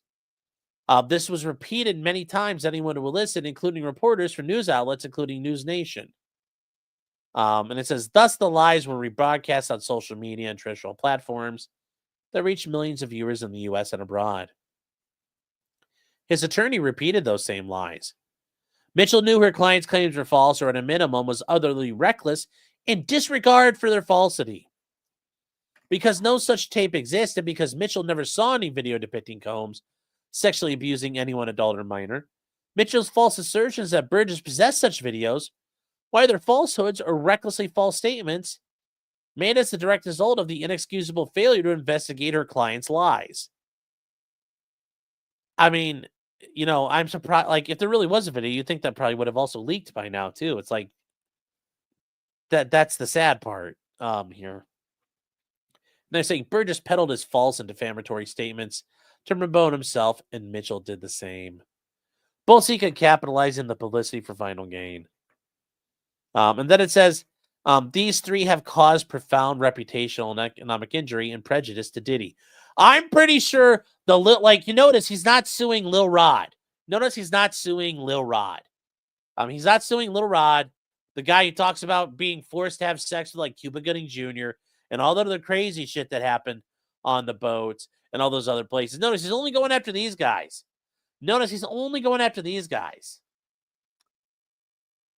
Just saying there. Brandon's saying, whatever happened to Chili DeCastro? Well, he won his appeal on the one case, and then his other cases have crashed and burned. Apparently, he's being a crazy guy over on his Delete Laws channel. Just being a crazy man in general. So, Anyways, so he seeks money damages, including punitive damages, for the harm the false and defamatory statements have caused. He says the parties. We learn who Diddy is. We learn who Burgess is. We also know who Ariel Mitchell is, and then we learn about Next Star Media. Okay, we already know who they are. There's Venue. Yeah, we already know this all happened in New York. We really don't need any of that. But we get to the actual big thing here. So Diddy was charged in September of 2024 for federal racketeering and sex trafficking. We already know that. We've covered it before. He entered a plea of not guilty and emphatically and unequivocally denies the charges against him and is preparing to contest the government's evidence, such as it is at trial beginning May 5th, 2025. Sad part is, chat, we will not be able to see any of that because it's all in federal court. There is no camera. And also, even then, for a case like this, there probably would be stuff we would not be allowed to see or hear the way judges are doing it. Ugh. Miss Hayes says she's suing for $1 million in commissary. Yes. Yes. Yes, that is very true. So, defendant Burgess has been described as a one-time industry bit player and a fringe character. In recent months, he capitalized on it and gone great lengths to invent and publicize outrageous claims about Diddy. In interviews, he claimed he's worked in the music industry for decades, yet there exists no public record of any professional achievements, and he left no detectable footprint on the industry prior to his campaign to malign Diddy. His conduct has only amped up the circus-like feeding frenzy around Diddy's case. Burgess has never met Diddy and has never had a relationship with anyone in Diddy's family. Nevertheless, he claims that Diddy, one of Diddy's baby moms, the mother, Kim Porter, the mother of 4 children with Combs, provided him with a copy of her memoir and videos depicting Diddy assaulting inebriated celebrities and minors. Those close to Porter, including her children and her roommate, said that never happened, and it's implausible and completely false. I don't know about that. Maybe some of it, but it's like I'm just saying. We're just saying out there, chat. Yet he made this statement multiple times. He talks about using the Atwood Unleashed YouTube channel. Sean Atwood's a guy who went to prison, talks about a lot of crime stuff, has over 950,000 subscribers. Anyways, this is also said, they talk about everything he did and where he talked about it. And they said on the broadcast, they said Porter enlisted the help of an industry acquaintance to put the files in his hands. And he says, I've got something for you. And she says something to give. She's got something she wants you to work with. And he went on to later claim that he was given several flash drives containing the memoir and videos of Diddy diddling kids, which means that he has child pornography in his hands, which I don't know how you think that works, but that's never a good thing. During the interview, there were still images that insinuated they had come from the videos that he had falsely claimed were provided to him. They described one as depicting Justin Bieber, a famous recording artist, kissing unidentified males. And he asks, is the picture legit? And he says, yes, it is. And they said it's got to be one of those music execs because, allegedly a lot of those guys, that's why they're there. They're weirdos like the rest of them. And then they said, how freaked out were you the first time you got to look at some of the images? Shocker or what? And he says, I was freaked out because my daughter was a listener to Justin Bieber. And he says Bieber was a child at the time. Remember, chat, Diddy was basically took Bieber in. And Bieber spent a lot of time with Diddy at his house, and like they hung out and all kinds of things. You're like, I don't know, guys. I don't know.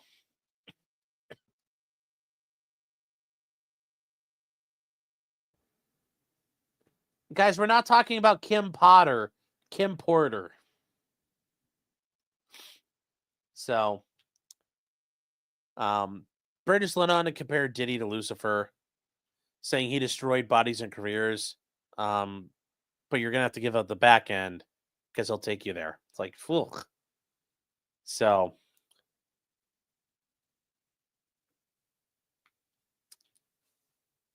they also commented on an image that appeared to be Diddy with his arm around an adult woman's shoulder. And they say, despite any absence of untoward conduct, British suggested the woman was underage. I think she's about 18 right there. She looks about 18. Well, that means she's legal. So, following the comment, they falsely suggested the photograph revealed evidence of misconduct of minors. And there's, unless you can identify who it is, how do you know? But, I said, I think there's probably going to be superseding indictments. It's got to be, man. It just keeps coming back to the underage thing again and again. Whew. Yeah. So they just keeps going and going and going here. So they talk about there was a book called Kim Porter Tell It All that he has the fake memoir. It's like, well, how does he know? He initially gave the ghoulish title Kim's Last Words. After the book was denounced by the family as a fake, Amazon pulled it down from the website. There's a different website you can get it from, jamal-millwood.com, and the second version is R-rated. So there you go. Just Cause says it wasn't Oil Me Up, Daddy, was it? No. So, and then they talk about him hiring the attorney and what they do there. So they talk about this attorney has a history of dealing with grifting, apparently. So they're claiming Mitchell brought a lawsuit against the plaintiff and the celebrity musician Trey Songz on behalf of a woman claiming a sexual assault in 2021.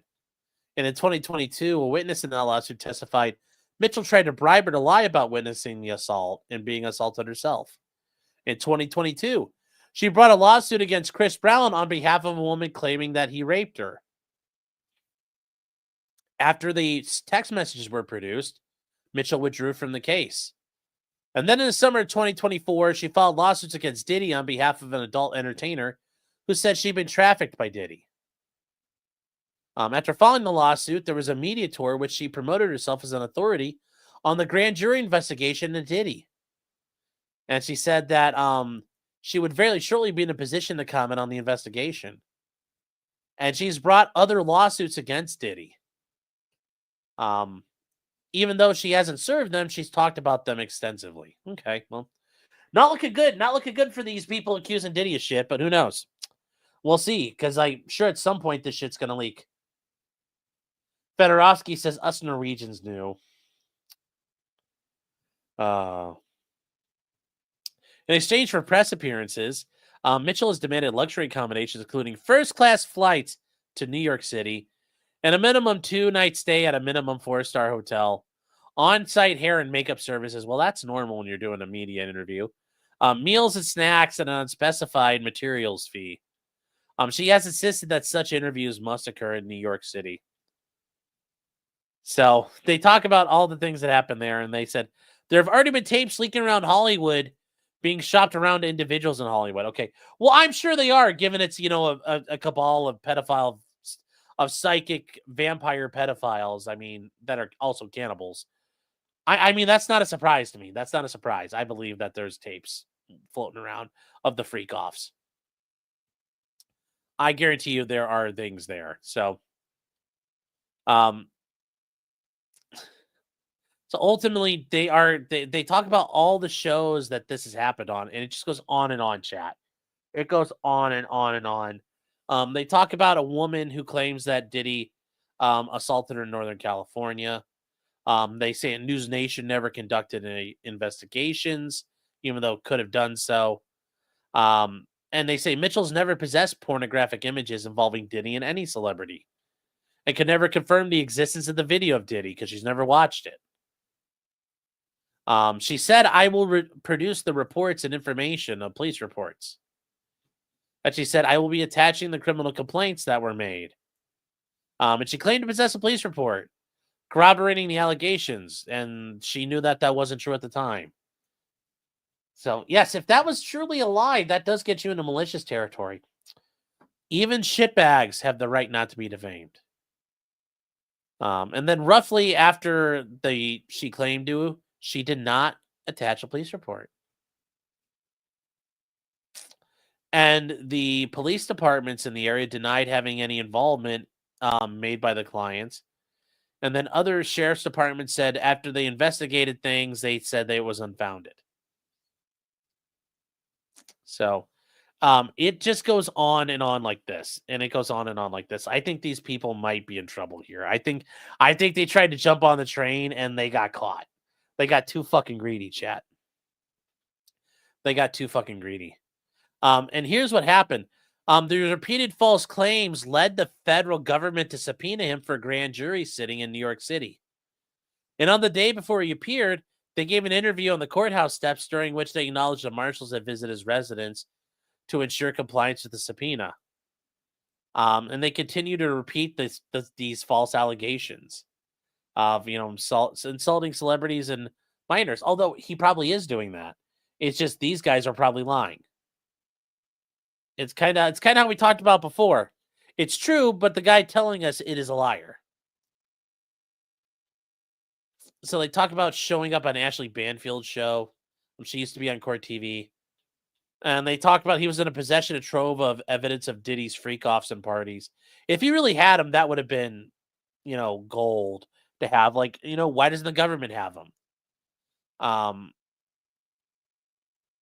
they said because the 8 people in the videos were allegedly victims of crimes, we know who they are, but we will not be naming them, famous or not. So Ashley Banfield could have been sued here, but they're only suing her company because they have money. They did confirm that he had been subpoenaed to testify. Burgess falsely stated all 8 celebrities who were recorded. 2 to 3 appeared to be minors, all appeared to be inebriated, and all honest were victims of SA. It's like, Jesus. They also talk about, once again, the baby mom's memoir, and he says, I spoke to her probably like 6 hours before I got it. In another interview, they claimed they took the flash drives from the home, which this too is false. And the reason why, from reading this before, chat, this is critical because you know why Diddy would get that? This would be in the discovery. Because if they had it, it would be an open shut case of Diddy doing this, and they would just be done with him. They would 100% be done with him. And Diddy would have probably pled out already. So, yeah, there's some issues with this, chat. There's some issues with this. That it does not work. There are some things that don't add up. There are things that are not adding up here. So, let me see here. Where are we? Chat, need to fix something. Hold on here. Where did that go? I need that thing up again.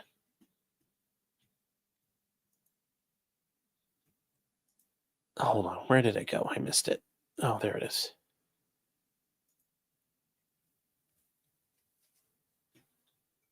Okay, so let me see here. Defamation lawsuit.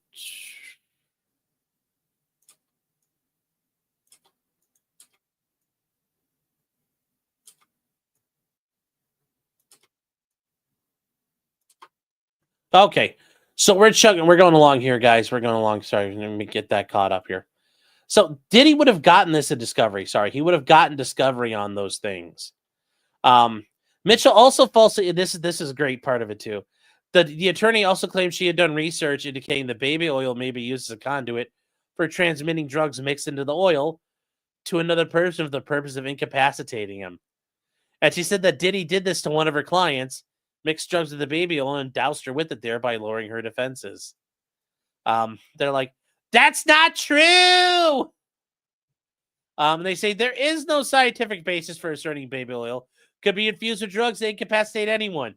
I'm surprised they didn't write, after decades of trial and error, our client knows that's not true. So it was very yes. Yes. But they also say, you know, we can't mention who the celebrities are. And they can back it all up with actual footage. And they say, yeah, we have it. It's things we have. Well, they didn't have anything for it. They didn't have anything for it. So they kept on going with this. They kept on going, and they're being charged with defamation. They're being alleged for defamation. And it's a very short thing here. It sounds like this is bullshit because it would have been provided in discovery at this point. So, yes. Oh fuck! Oh shit! It's in the oil. So, yeah, that's a problem here. That's a problem here. Are Baldos in this case? No. There's no Baldos in this situation. So it will be interesting to see what happens to the Diddy's case here. It will be, you know, like finally there's some fighting back that goes on in this case.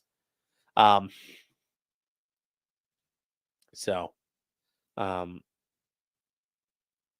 that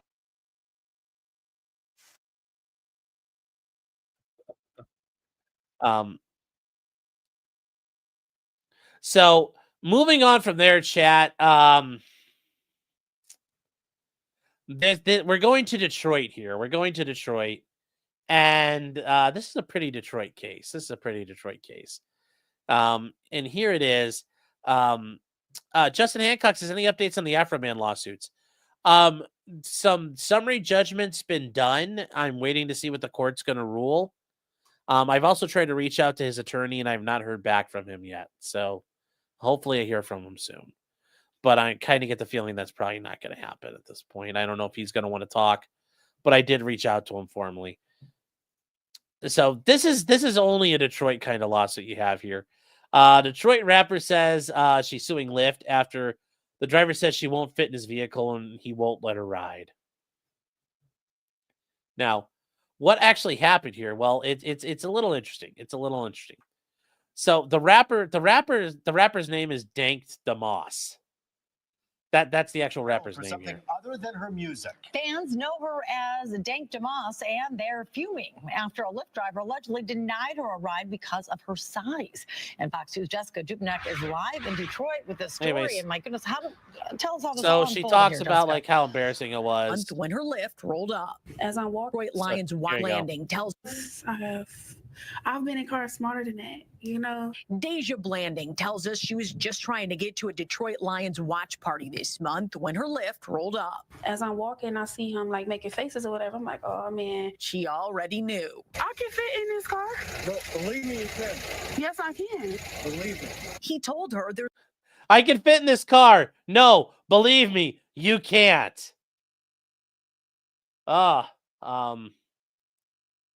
Yeah, the rapper's name was Sean P. Krim. I know, but like, you know, I'm not gonna lie, Chad. I can get in. I can fit in cars. I don't know if this lady can, but goddamn, she actually filmed it, and that's the thing where you're just like, jeez. There's not enough room in his car. The kicker part was when he started to talk about his tires. You know, I feel like that was a slap in the face. That was like my tires, you know, like. The driver said his tires could not handle her weight. Every big person you turn down because they can't fit in your car? Yeah, because they need to order the Uber XL. You know what? I don't never have to order Uber XL. He apologized, canceled the ride, and left her there. The rapper says she's pretty tough. Dank DeMoss, as she's known at the mic, is crushed by the whole situation. I just want them to know, like. So yeah, she really is a rapper, and that's a little bit of her rap, and I wanted you guys to hear that. Like, not really impressive.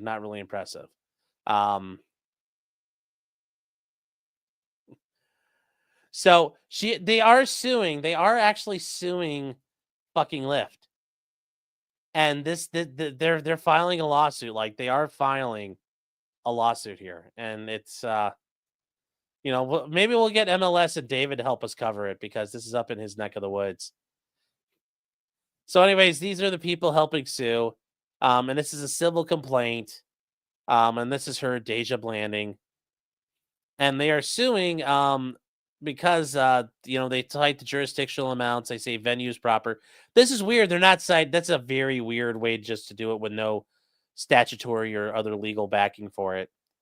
And they say Deja Blanding is a black female that resides in the city of Detroit. And it says Lyft is a foreign profit corporation organized in the state of Delaware that conducts business in the county of Wayne, state of Michigan. And John Doe is a resident of who they believe is a resident of Wayne County in the state of Michigan. How do they know? It's probably a good guess. And it says providing transportation services on behalf of Lyft. So they talk about Lyft. They talk about the ride-sharing process, guys. So on the 18th, she paid Lyft for transportation from her house in Detroit to a football watch party. And they say after 10 or 15 minutes, the defendant arrived on behalf of her in a Mercedes-Benz sedan. I don't know. That didn't look like a Merc to me, but anyways. She attempted to enter her vehicle. John Doe refused to let her in. As she walked towards the vehicle, John Doe locked the doors and attempted to drive away. And he said he couldn't let her enter the vehicle and that she was too big to get in the car and he was canceling her ride. And they asked, well, why are you doing this? And he said that she couldn't enter his vehicle because she was too big to fit in the back and his tires were not capable of supporting her weight. She told him there was plenty of room for her and she did not require a bigger car. And he said, I've had problems in the past. And he says, you got to order Lyft XL. So he canceled the ride and drove off. As a result, she couldn't attend the party. Well, why didn't you use another fucking car? So as a result of this, she is suffering stress, humiliation, embarrassment, outrage, mental anguish, fear and mortification, emotional damages, economic damages, non-economic damages, attorney's fees and costs, and other damages throughout the course of litigation. So it's like, oh, okay. I mean, I would argue part of the embarrassment is you're bringing this on yourself by just publicizing shit. Like, if you're that worried about stuff, how do you not look at this, say oh, gee, I shouldn't have told everybody who the fuck I am. Maybe I shouldn't have done that. That's just kind of I'm just saying, chat. I'm just saying. That's just kind of how I kind of think about this. I mean, do you really need to, yeah. Yeah. So,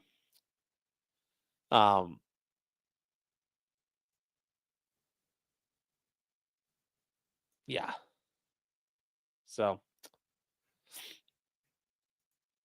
So yeah, we're gonna get through the rest of this here, chat. And it's count one, violation of the Michigan Elliott Larson Civil Rights Act as a public accommodation. So apparently they're arguing that there's a Civil Rights Act that was passed, and plaintiff's weight was one factor that made her treatment, hostile. And they say it constitutes weight harassment. And under Michigan law, apparently it is something you can sue for because it's based on her weight. That's not the case here. That I'm surprised I'm surprised that's in there. So they talk about her weight and that she can sue based upon that. And they were intentional and made a disregard of her rights. So they are sustaining injuries and they want to be compensated for it. They talk about Michigan's public accommodation laws regarding disparate treatment.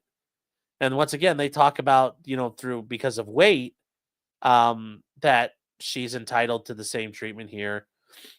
And the employees are predisposed to discriminate on the basis of weight and act in accordance with that predisposition. So she's arguing discrimination here, chat. She's arguing a discrimination claim and disparate treatment. That it's not, this is not gonna,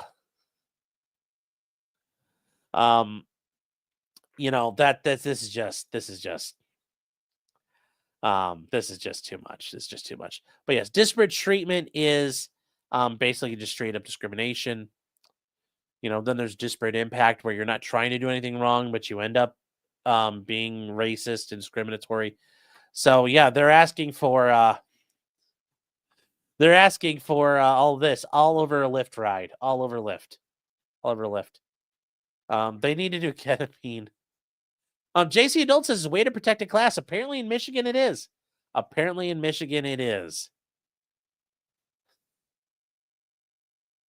If he owns a vehicle, sod her. Joe, he likely does own that vehicle. So how much is she suing for? We don't know. She's suing for an amount that exceeds. It's kind of like when you go to federal court, you got to sue over $75,000.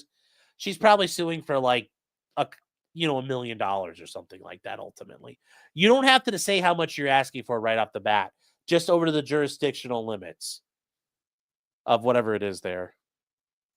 The Real Hydra PX says, wait a minute. So, Benjamin Lewis saying, can the attorneys ask for her weight as part of the record? Yes. Like, you're going to have to say, like, how fat are you? So he's supposed to blow out a suspension for a $10 fare. Yeah.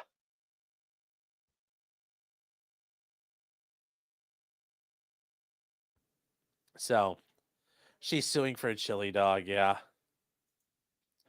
Rayman says publicity stunt to sell her rap to be noticed. Yes.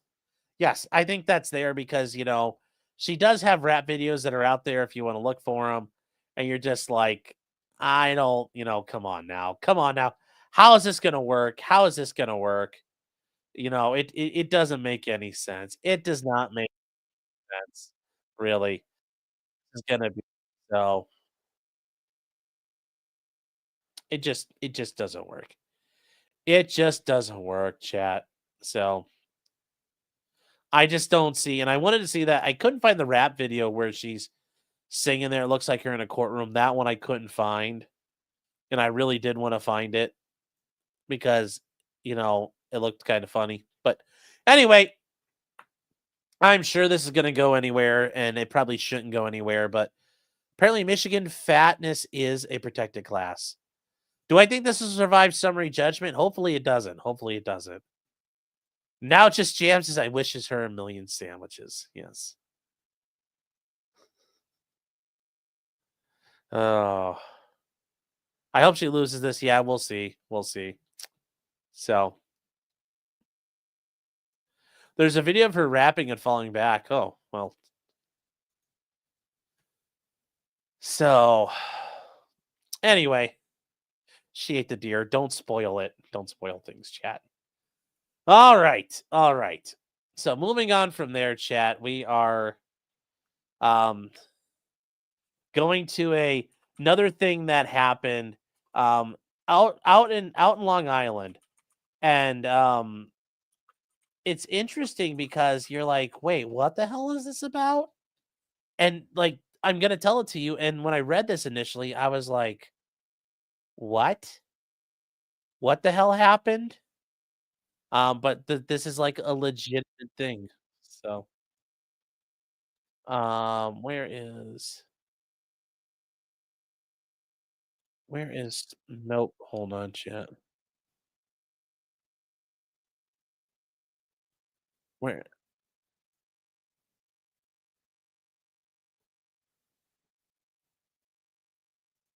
hold on, chat.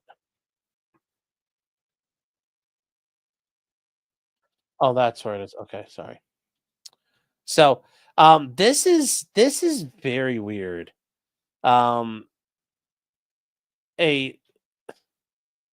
This guy ended up trying to make him like another person seeking attention, cause a lot of problems for his family and himself. So this one is it's going to be kind of quick here.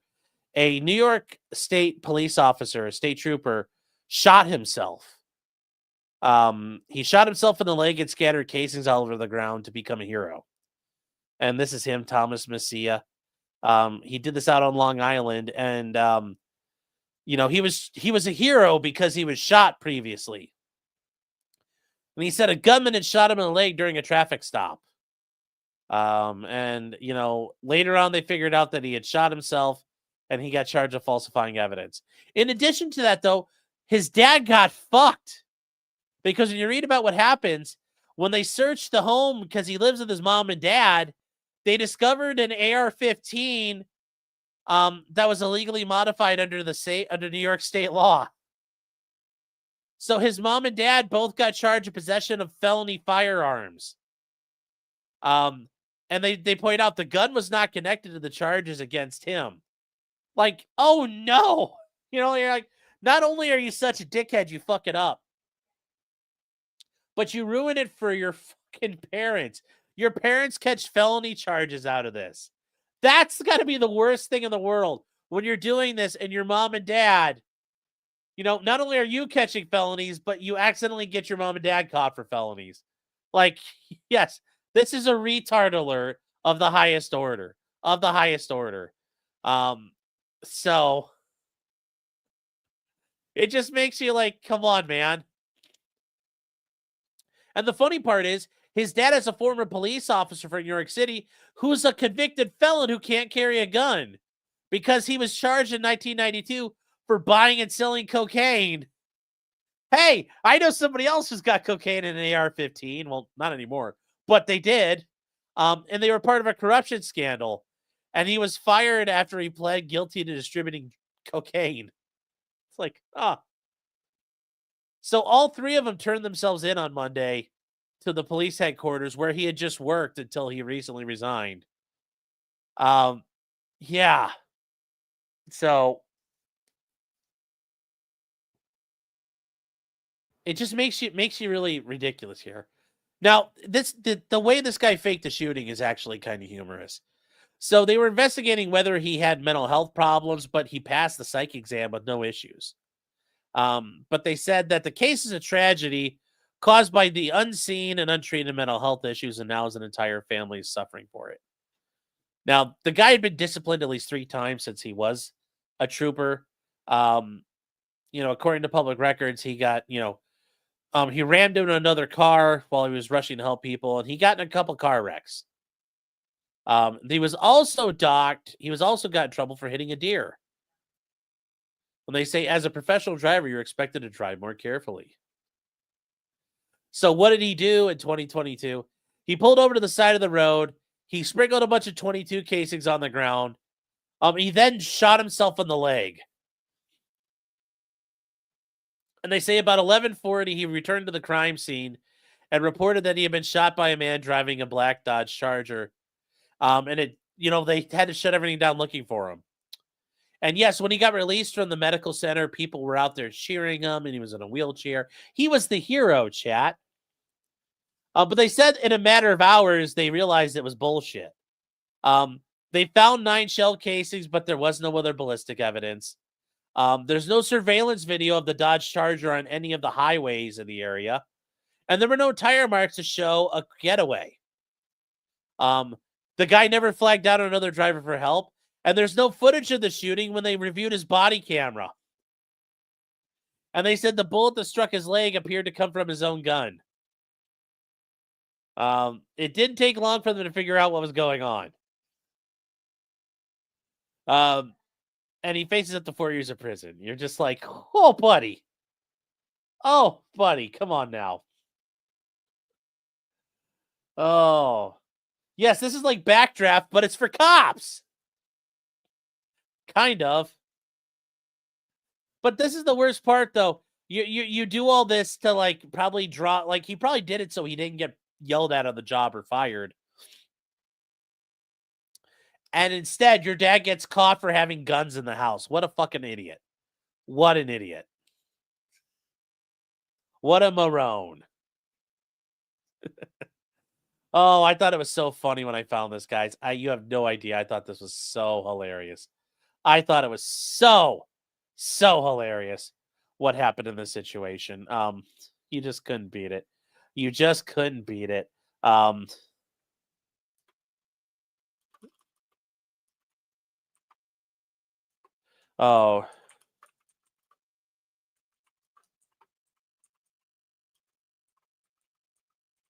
Oh my gosh. Mo folks saying it would have been funnier if he had a P320. Yes, that would have been hilarious. It would have been hilarious.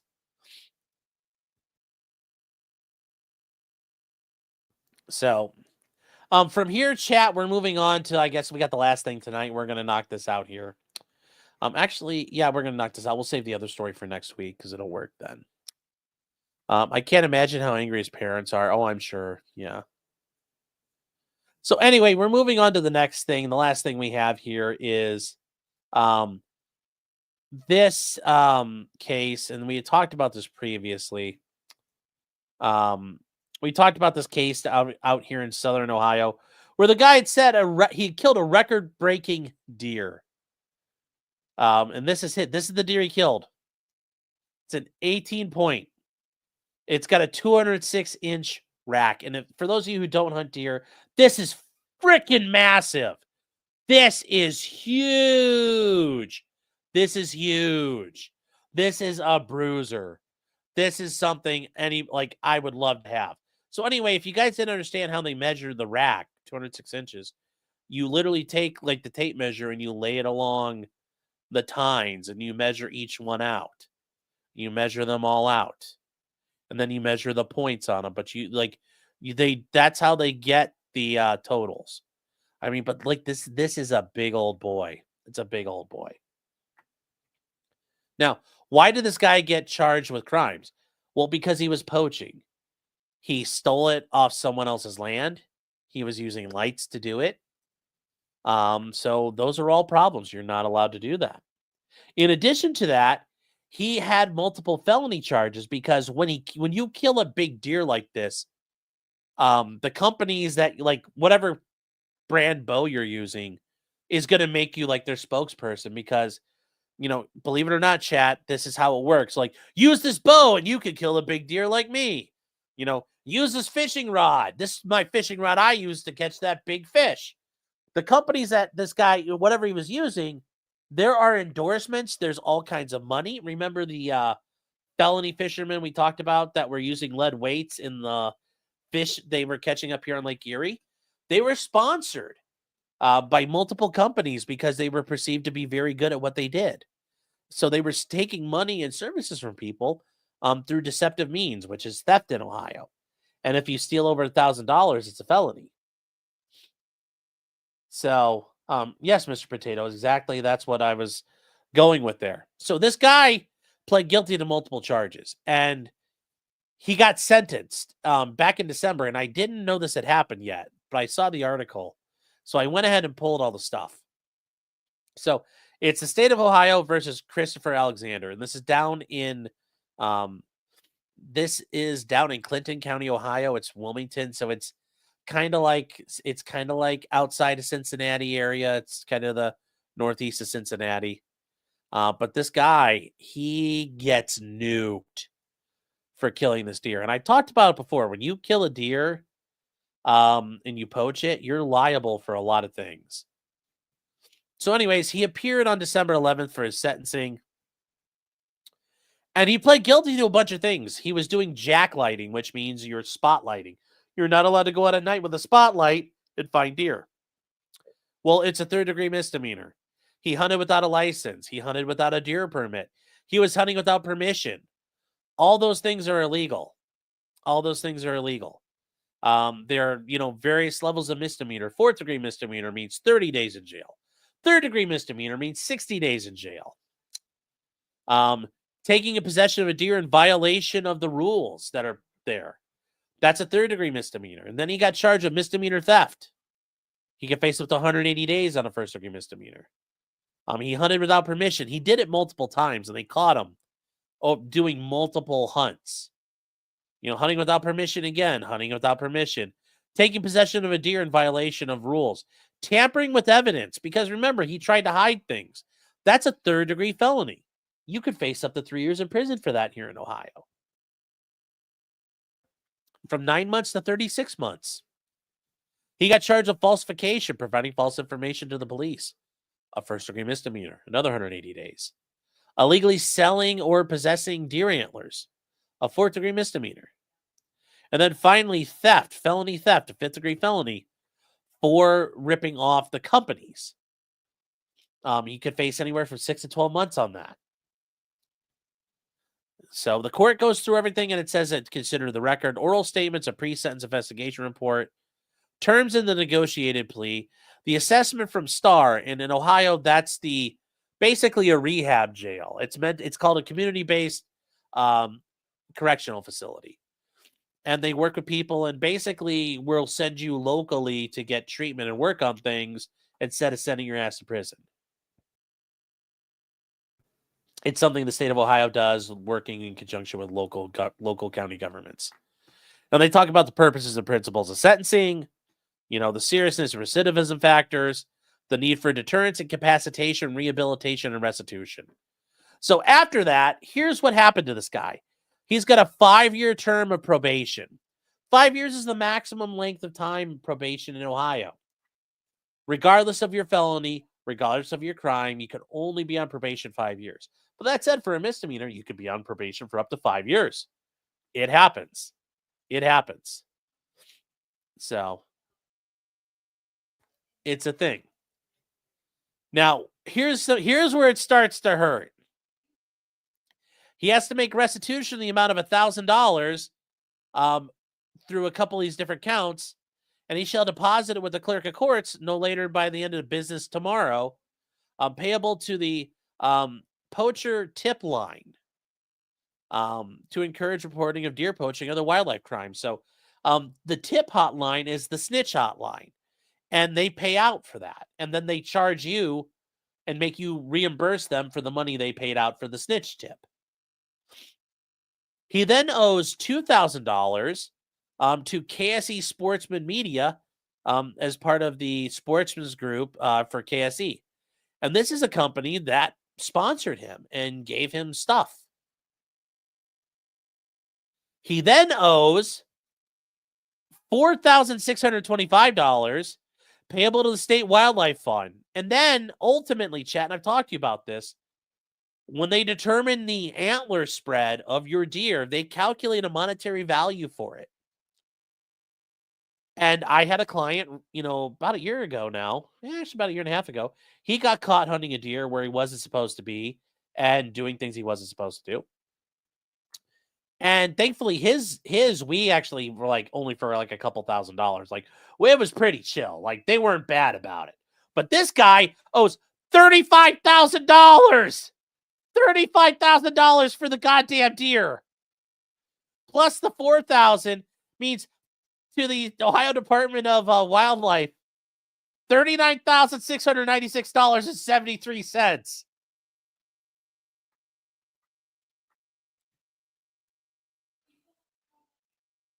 $39,000. $39,000, chat.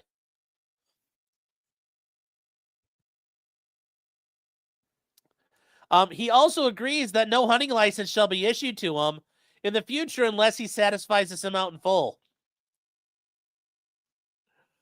I guess homie's gonna be learning how to fish soon. He's gonna be learning how to fish soon. I'm just saying, chat. I'm just saying there. Yeah. Yeah. So, yeah. Whoa, buddy. Whoa, buddy. Now, he's not going to be able to pay this all back in 5 years. I mean, like, he'd have to start making probably 150 grand a year to be able to just start cutting off like $7 grand at a time to pay down this thing.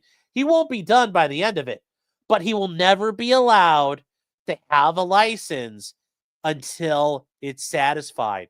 So he has until the day he dies to pay it off. But until then, he will never be allowed to possess a hunting license. The state of Ohio will never issue him one until he pays it up.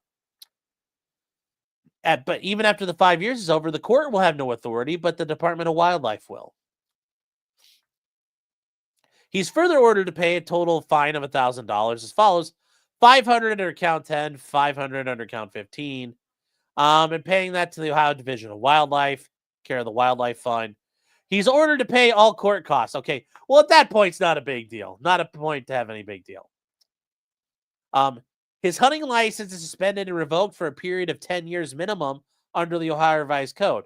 So let's say he wins the lottery this year. He still won't get it back. He's got a minimum 10-year suspension. And in addition to that, he's like, well, maybe I'll go somewhere else. He shall not have any hunting privileges in Ohio or any other interstate wildlife violator compact member states. He is not allowed to go to other states, and the other states have compacts. And in many states, when you apply for a hunting license, if you guys don't hunt, you have to state, have you ever been convicted of a wildlife violation? And if you say yes, they pretty much deny you. So he's not going to be allowed to, and the other states don't because they don't want guys running around poaching everywhere. So they all agree not to help poachers. The loss of hunting privileges includes no hunting on public or private property and property under the landowner exemption. which in Ohio, you can hunt deer, and like you need normally a license to hunt deer. You need a hunting license and you need a deer tax. Well, if it's on my property, I don't, the rules are not the same. So you don't have to do the same things if you are the owner of the land. You don't need a hunting license or a permit when you're hunting your own property. Now, that's a good thing, but it doesn't work. He doesn't get that exception. The court's saying, I'm not allowing you to do that. He shall not be in the presence of anyone engaged in hunting animals during the 10-year revocation. So he can't go out with his friends and do it.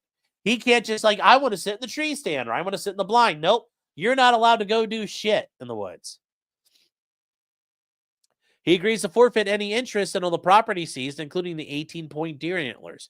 That was an 18-point deer, chat. And going back to it, some of you are saying, well, how's that an 18-point deer? Well, there's obvious things like point, point, point, point. But this is a point. That's a point. That's a point. That's a point. That's a point. Point, point, point, point. You get to 18 very quickly. All those little nubs and bits and bobs. When you hear about a guy killing like a 30-point deer, it's because it's got all these growths on the antlers. So it's a thing. It's a thing. So, in addition to the community control sanction, the court imposes a 6-month jail term.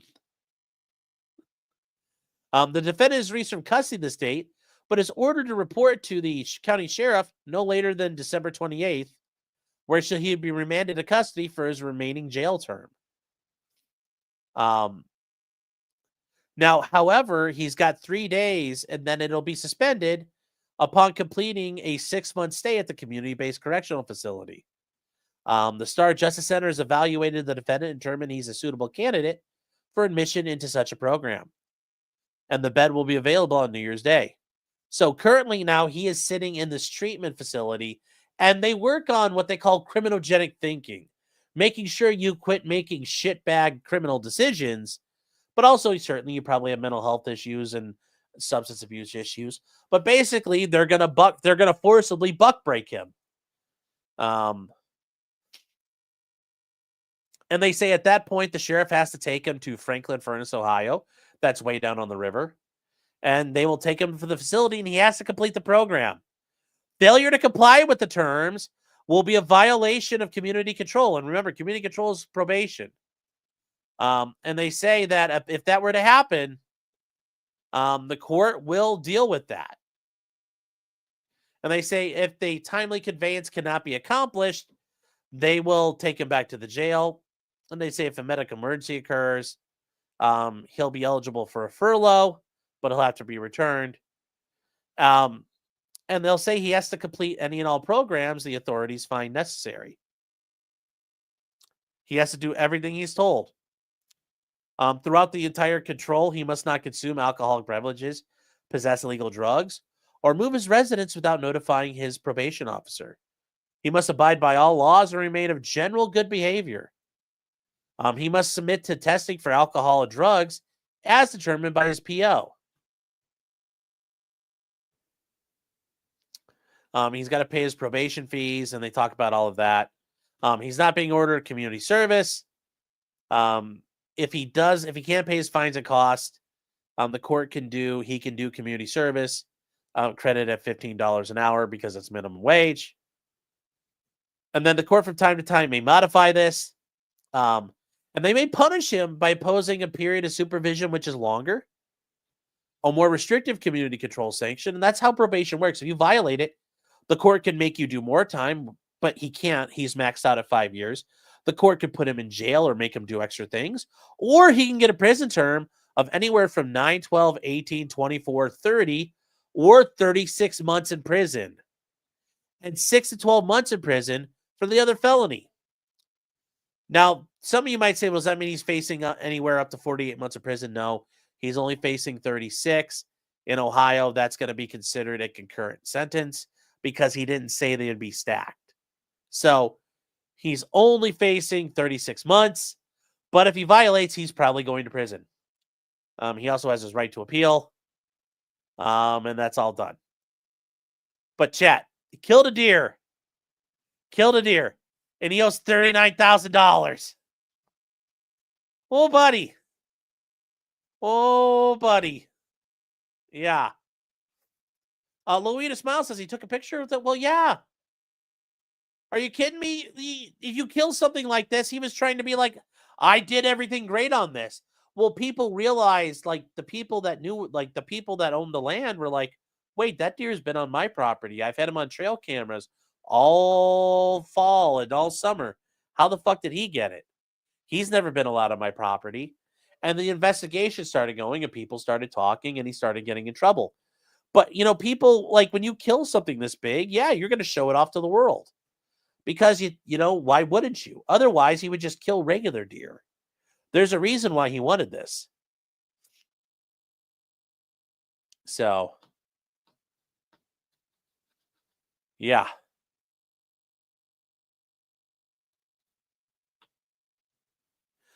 Show Kitty says that the deer is being fed by neighbors. He probably trusted humans. No, this wasn't a deer like that. This was a deer that was running wild in the woods and humping and pumping. I don't think this would have been a deer like that. Ammo's Currency says it's 18 point if you do an East Coast count. Okay, it's Boone and Crockett. It was Boone and Crockett points. Okay. Like, I understand, like, are you gonna tell me you don't like Boone and Crockett scoring now? Like, there's nothing wrong with it. There's nothing wrong with it. I mean,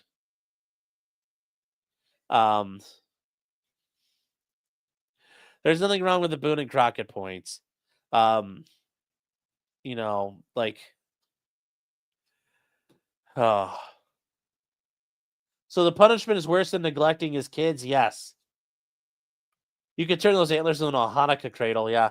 Yeah, it's a $10,000 to $25,000 trophy head, yeah. And that's the thing. This is considered a monster buck. Buck of a lifetime. Buck of a generation. Like, a deer like that getting that big is, like, insane.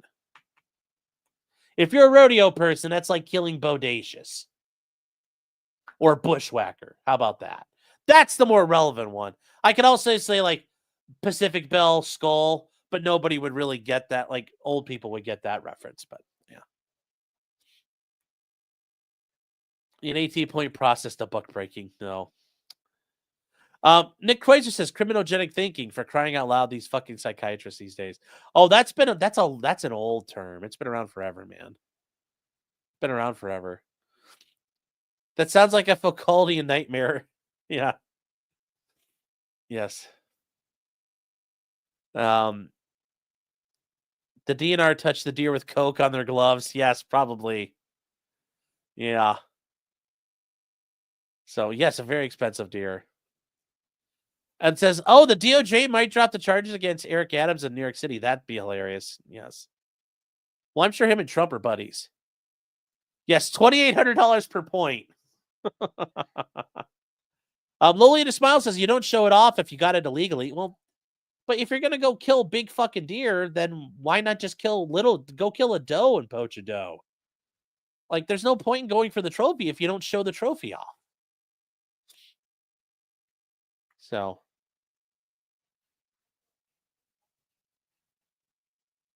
Benjamin Lewis says, you don't kill big bucks hunting over bait anyway.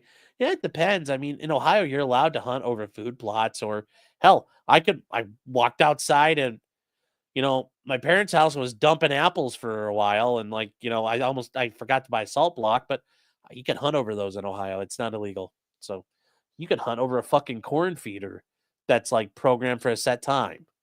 You can do all kinds of shit here. So it's like kneecapping Seabiscuit. Garrett says, does Ohio allow high fencing? Yes. After Ford says Bodacious was a badass. Yes. Bushwhacker was something. Yes. Yes.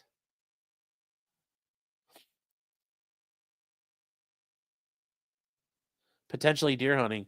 I like hunting. I like going out and hunting. I'm not very good at it, but I enjoy it. It's a lot of fun. You get to sit there and relax. It's kind of meditative at times. And when I was skinnier, you being up in a tree stand, you could just relax and you just kind of like zone out. You don't like move and you just relax and you're sitting there, especially kind of like, you get to like the late October when it starts getting cooler out. You just sit there and, you get there and everything's all deadly quiet because you stirred everything up walking in. Or you just sit there and you let the world come back to life. And yeah, it's a lot of fun. It's a lot of fun hunting. It's a lot of fun. It's a lot of relaxing. Besides, bow hunting is using archery is fun. Archery is a neat thing. And before you guys, like, I have a PSE Stinger. That's my bow. I don't have like a Hoyt or anything cool like that. Okay. So we'll leave it at that. We'll leave it at that. Bait hunting is illegal here. Yeah. Well, up until now, up until recently, cell phones were a primary offense in Ohio. Okay. We're cool like that. We're cool like that. Trophy hunting is a dysgenic influence on deer genetics. Yeah. But, that's people want the bucks. It's a primal thing.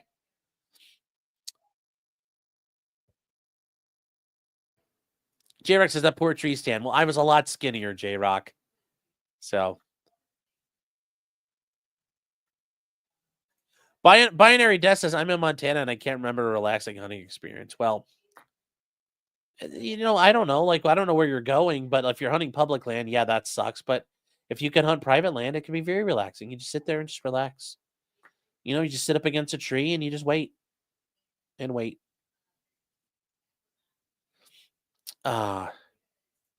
Cleopatra says, I was just a Winchester 700. And you mean a Winchester 7? You mean a Remington 700? And 300 Win Mag. Jesus, you can't use rifles in Ohio. I wish we could, but you can't. So, yes, you do climb a tree, wear a harness. I'm sure I use a deer blind now. Yes, I use a blind now, but like I said, Chad, I wasn't always a big fat sack of shit. So I could use a tree stand. So Yamal says, why is the dude getting drug tested? Because it's the term probation, and he probably admitted to drug and alcohol use. So there you go.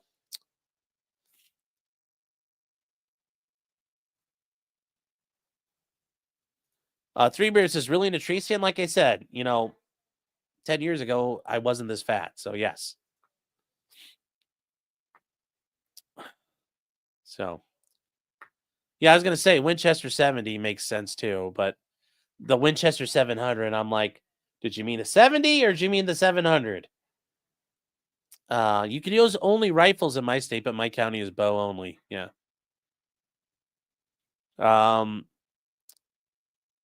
Torgo says, wait, what do you mean you can't use rifles in Ohio? You cannot hunt deer with a rifle. With a rifle, like a necked bottleneck, like a shouldered cartridge, you have to use straight walled things. So like a 45-70, like a lever action gun chambered in 30, like 357 Magnum or 44 Magnum. You cannot use any traditional rifle cartridge in Ohio to hunt deer. Now that said, because we have fucking boomers, but in Ohio, I can use an AR-15 and fucking night vision and a fucking spotlight and a suppressor and fucking swat coyotes all year long.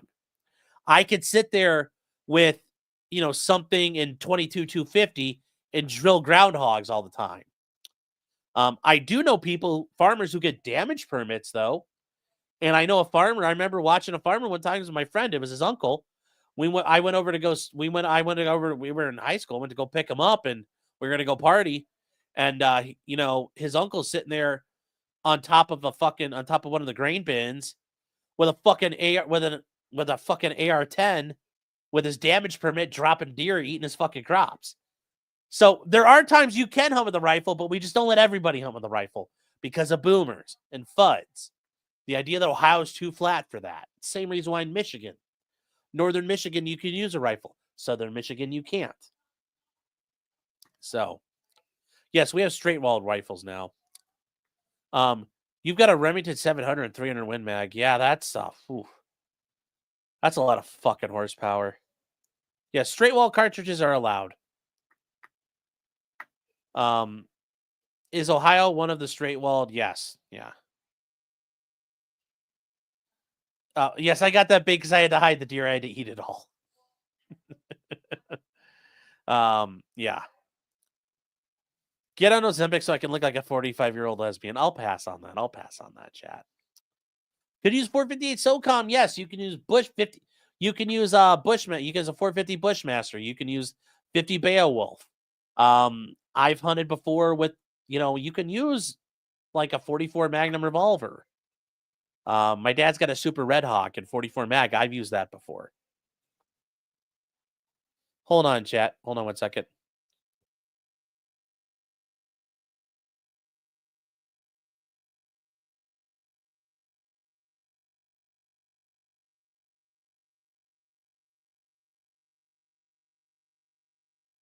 Two 2.0's bored and she's talking to somebody else. She's having more fun than us, chat. There we go. There we go. So, how does coyote venison taste? I wouldn't eat coyote anyway. Half the coyotes here in Ohio are like dogs that, bred with coyotes, so you don't want to do that. Yeah.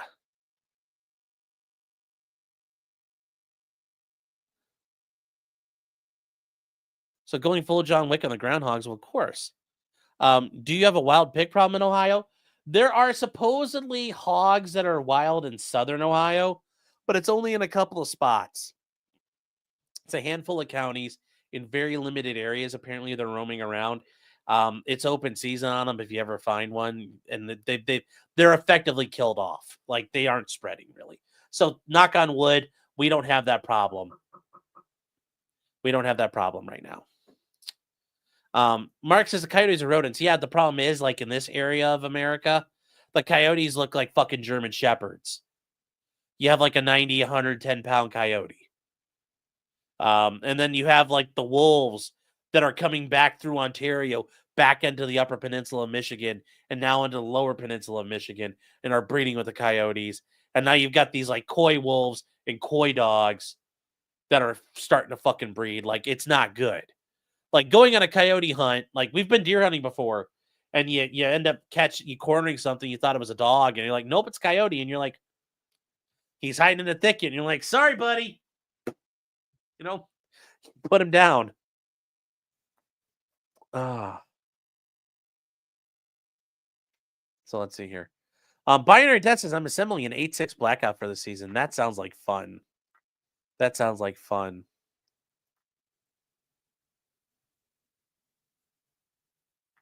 Is 300 blackout necked? Yes. You are not allowed to use 300 blackout to hunt deer. But you can suppress weapons to hunt deer, which is nice.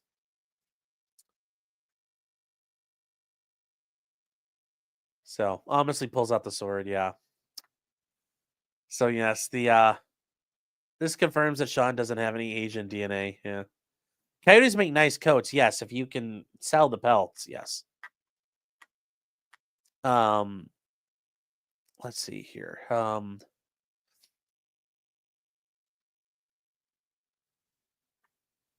Nope, we can't use rifles in Ohio. Nope. Dimitri Bell says it doesn't sound like fun. Well, it's all you can do. Ohio, they killed, shit. That said, though, in Ohio, they killed like the 20, yeah, well, we're almost done with the 2024-25 deer season, but the 2023-20, yeah, what were the deer totals here?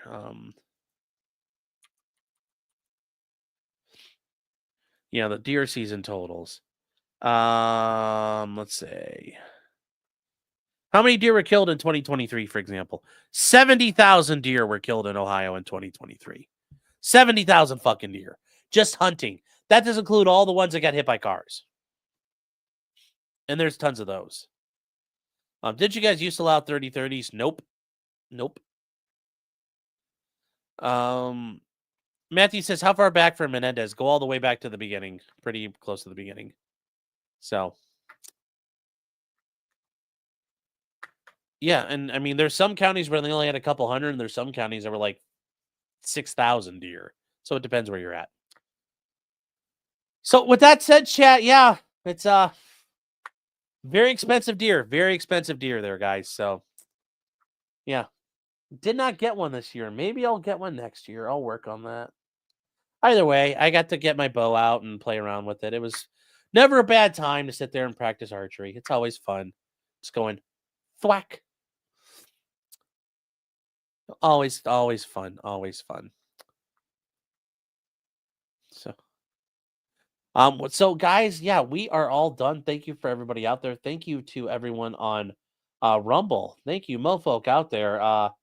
Appreciate it. Red's Mild Adventure says, you can't enjoy the outdoors with murdered something. I guess I've been doing it wrong this whole time. There's nothing wrong with hunting. I guess Rumble Chat is a redhead stepchild. Sometimes, but I try to keep track of it. And then let's see what else we got here. Could you use 700 nitro? I mean, theoretically, but I mean, you'd have to get one of those JDJ rifles. So yeah, Joe's on vacation right now, guys. So with that said, we are going to be heading over to Locals, guys. Potentiallycriminal.locals.com. Use the promo code WHIPIT. You get 1 month free. You can hang out tonight with us and join us. We'll be hanging out there and talking. And I want to make sure I caught everything else here in chat. Matthew Combs says, "Oh God, look at her pull her shirt down." Yeah, that's a thing there. Yep, very true. That was a little awkward to see that. But anyways, it was a lot of fun. A lot of fun. And yeah, guys, we are all done here. When I'm to Stoney's promo, it's Thursday. Oh my God, Angela, you're right. We got to the end. Chat, we got our sponsors for tonight. First of all, we have thedragonstreasure.com. Use a promo code criminal, 10% off for your teas, soaps, and coffee. MAF-arms.com, chat. Use a promo code POTCRIM to save 10% on your wind chime accessories. And also, guys, if you start following me on Locals, we are going to be working on the 3D printed 40mm grenade launcher. Yes, a 40mm destructive device, primarily 3D printed with a steel barrel and a breech face. It's going to be pretty fucking cool because you can shoot actual 40mm grenades out of it. It's going to be dope. And then last but not least, chat, tonight we have Stoney's Bar and Grill at 158 East Broadway Street in Rockville, Minnesota, chat. You heard me. Rockville, Minnesota. Stoney's is your place to go, chat. Home of the $2.50 beers on Thursdays. So what are they going to have going on? Well, chat, they set some things up that are coming out there. Saturday, February 1st at 9 p.m. It's the Last Minute Heroes. Not the 1 Minute Men, chat. They're not talking about Aaron. The Last Minute Heroes. Different group. They are going to be there Saturday night starting at 9. And then Friday night will be in the field starting at 9:30. But remember, chat, you can get things there. They have some winter hours coming up, chat. Starting February 1st, they do have some things subject to change. Just so you guys are aware of their hours changing right now. Mondays starting at 4 p.m., they are open multiple days, but they are not open like their traditional schedule. So be aware, you may have to get your day drinking on at home instead of at Stoney's. Yes, Stoney's, chat. 30 years as Minnesota's premier biker bar. The best around. J-Rock says, will the 40mm launcher be able to launch a Baldo? Yes, the Baldo is about 40mm. And I think that would be hilarious to shoot one and like a steel drum and see how bad it could dent it. So. I know they misspelled Wednesday, chat, but that's because they're too busy drinking out there and partying. You don't have to spell right to party, Anderson Cooper. So with that said, chat, we will be heading over to Locals. I will see you guys there. Thank you to everybody here tonight. It was a fun night, chat. We had a lot going on. We learned a lot. We learned what not to do. We also had a couple of laughs along the way. So, chat, remember until next time, just because you did it does not mean you're guilty. Except if you start publishing pictures of you poaching a fucking $40,000 deer. I mean, seriously, $40,000 in restitution for a goddamn deer, chat. Woo, buddy. God damn, that's full. That's a lot. That's a lot, chat. So anyways, good night, everybody, and take care. Take care, guys. I'll see you in a second.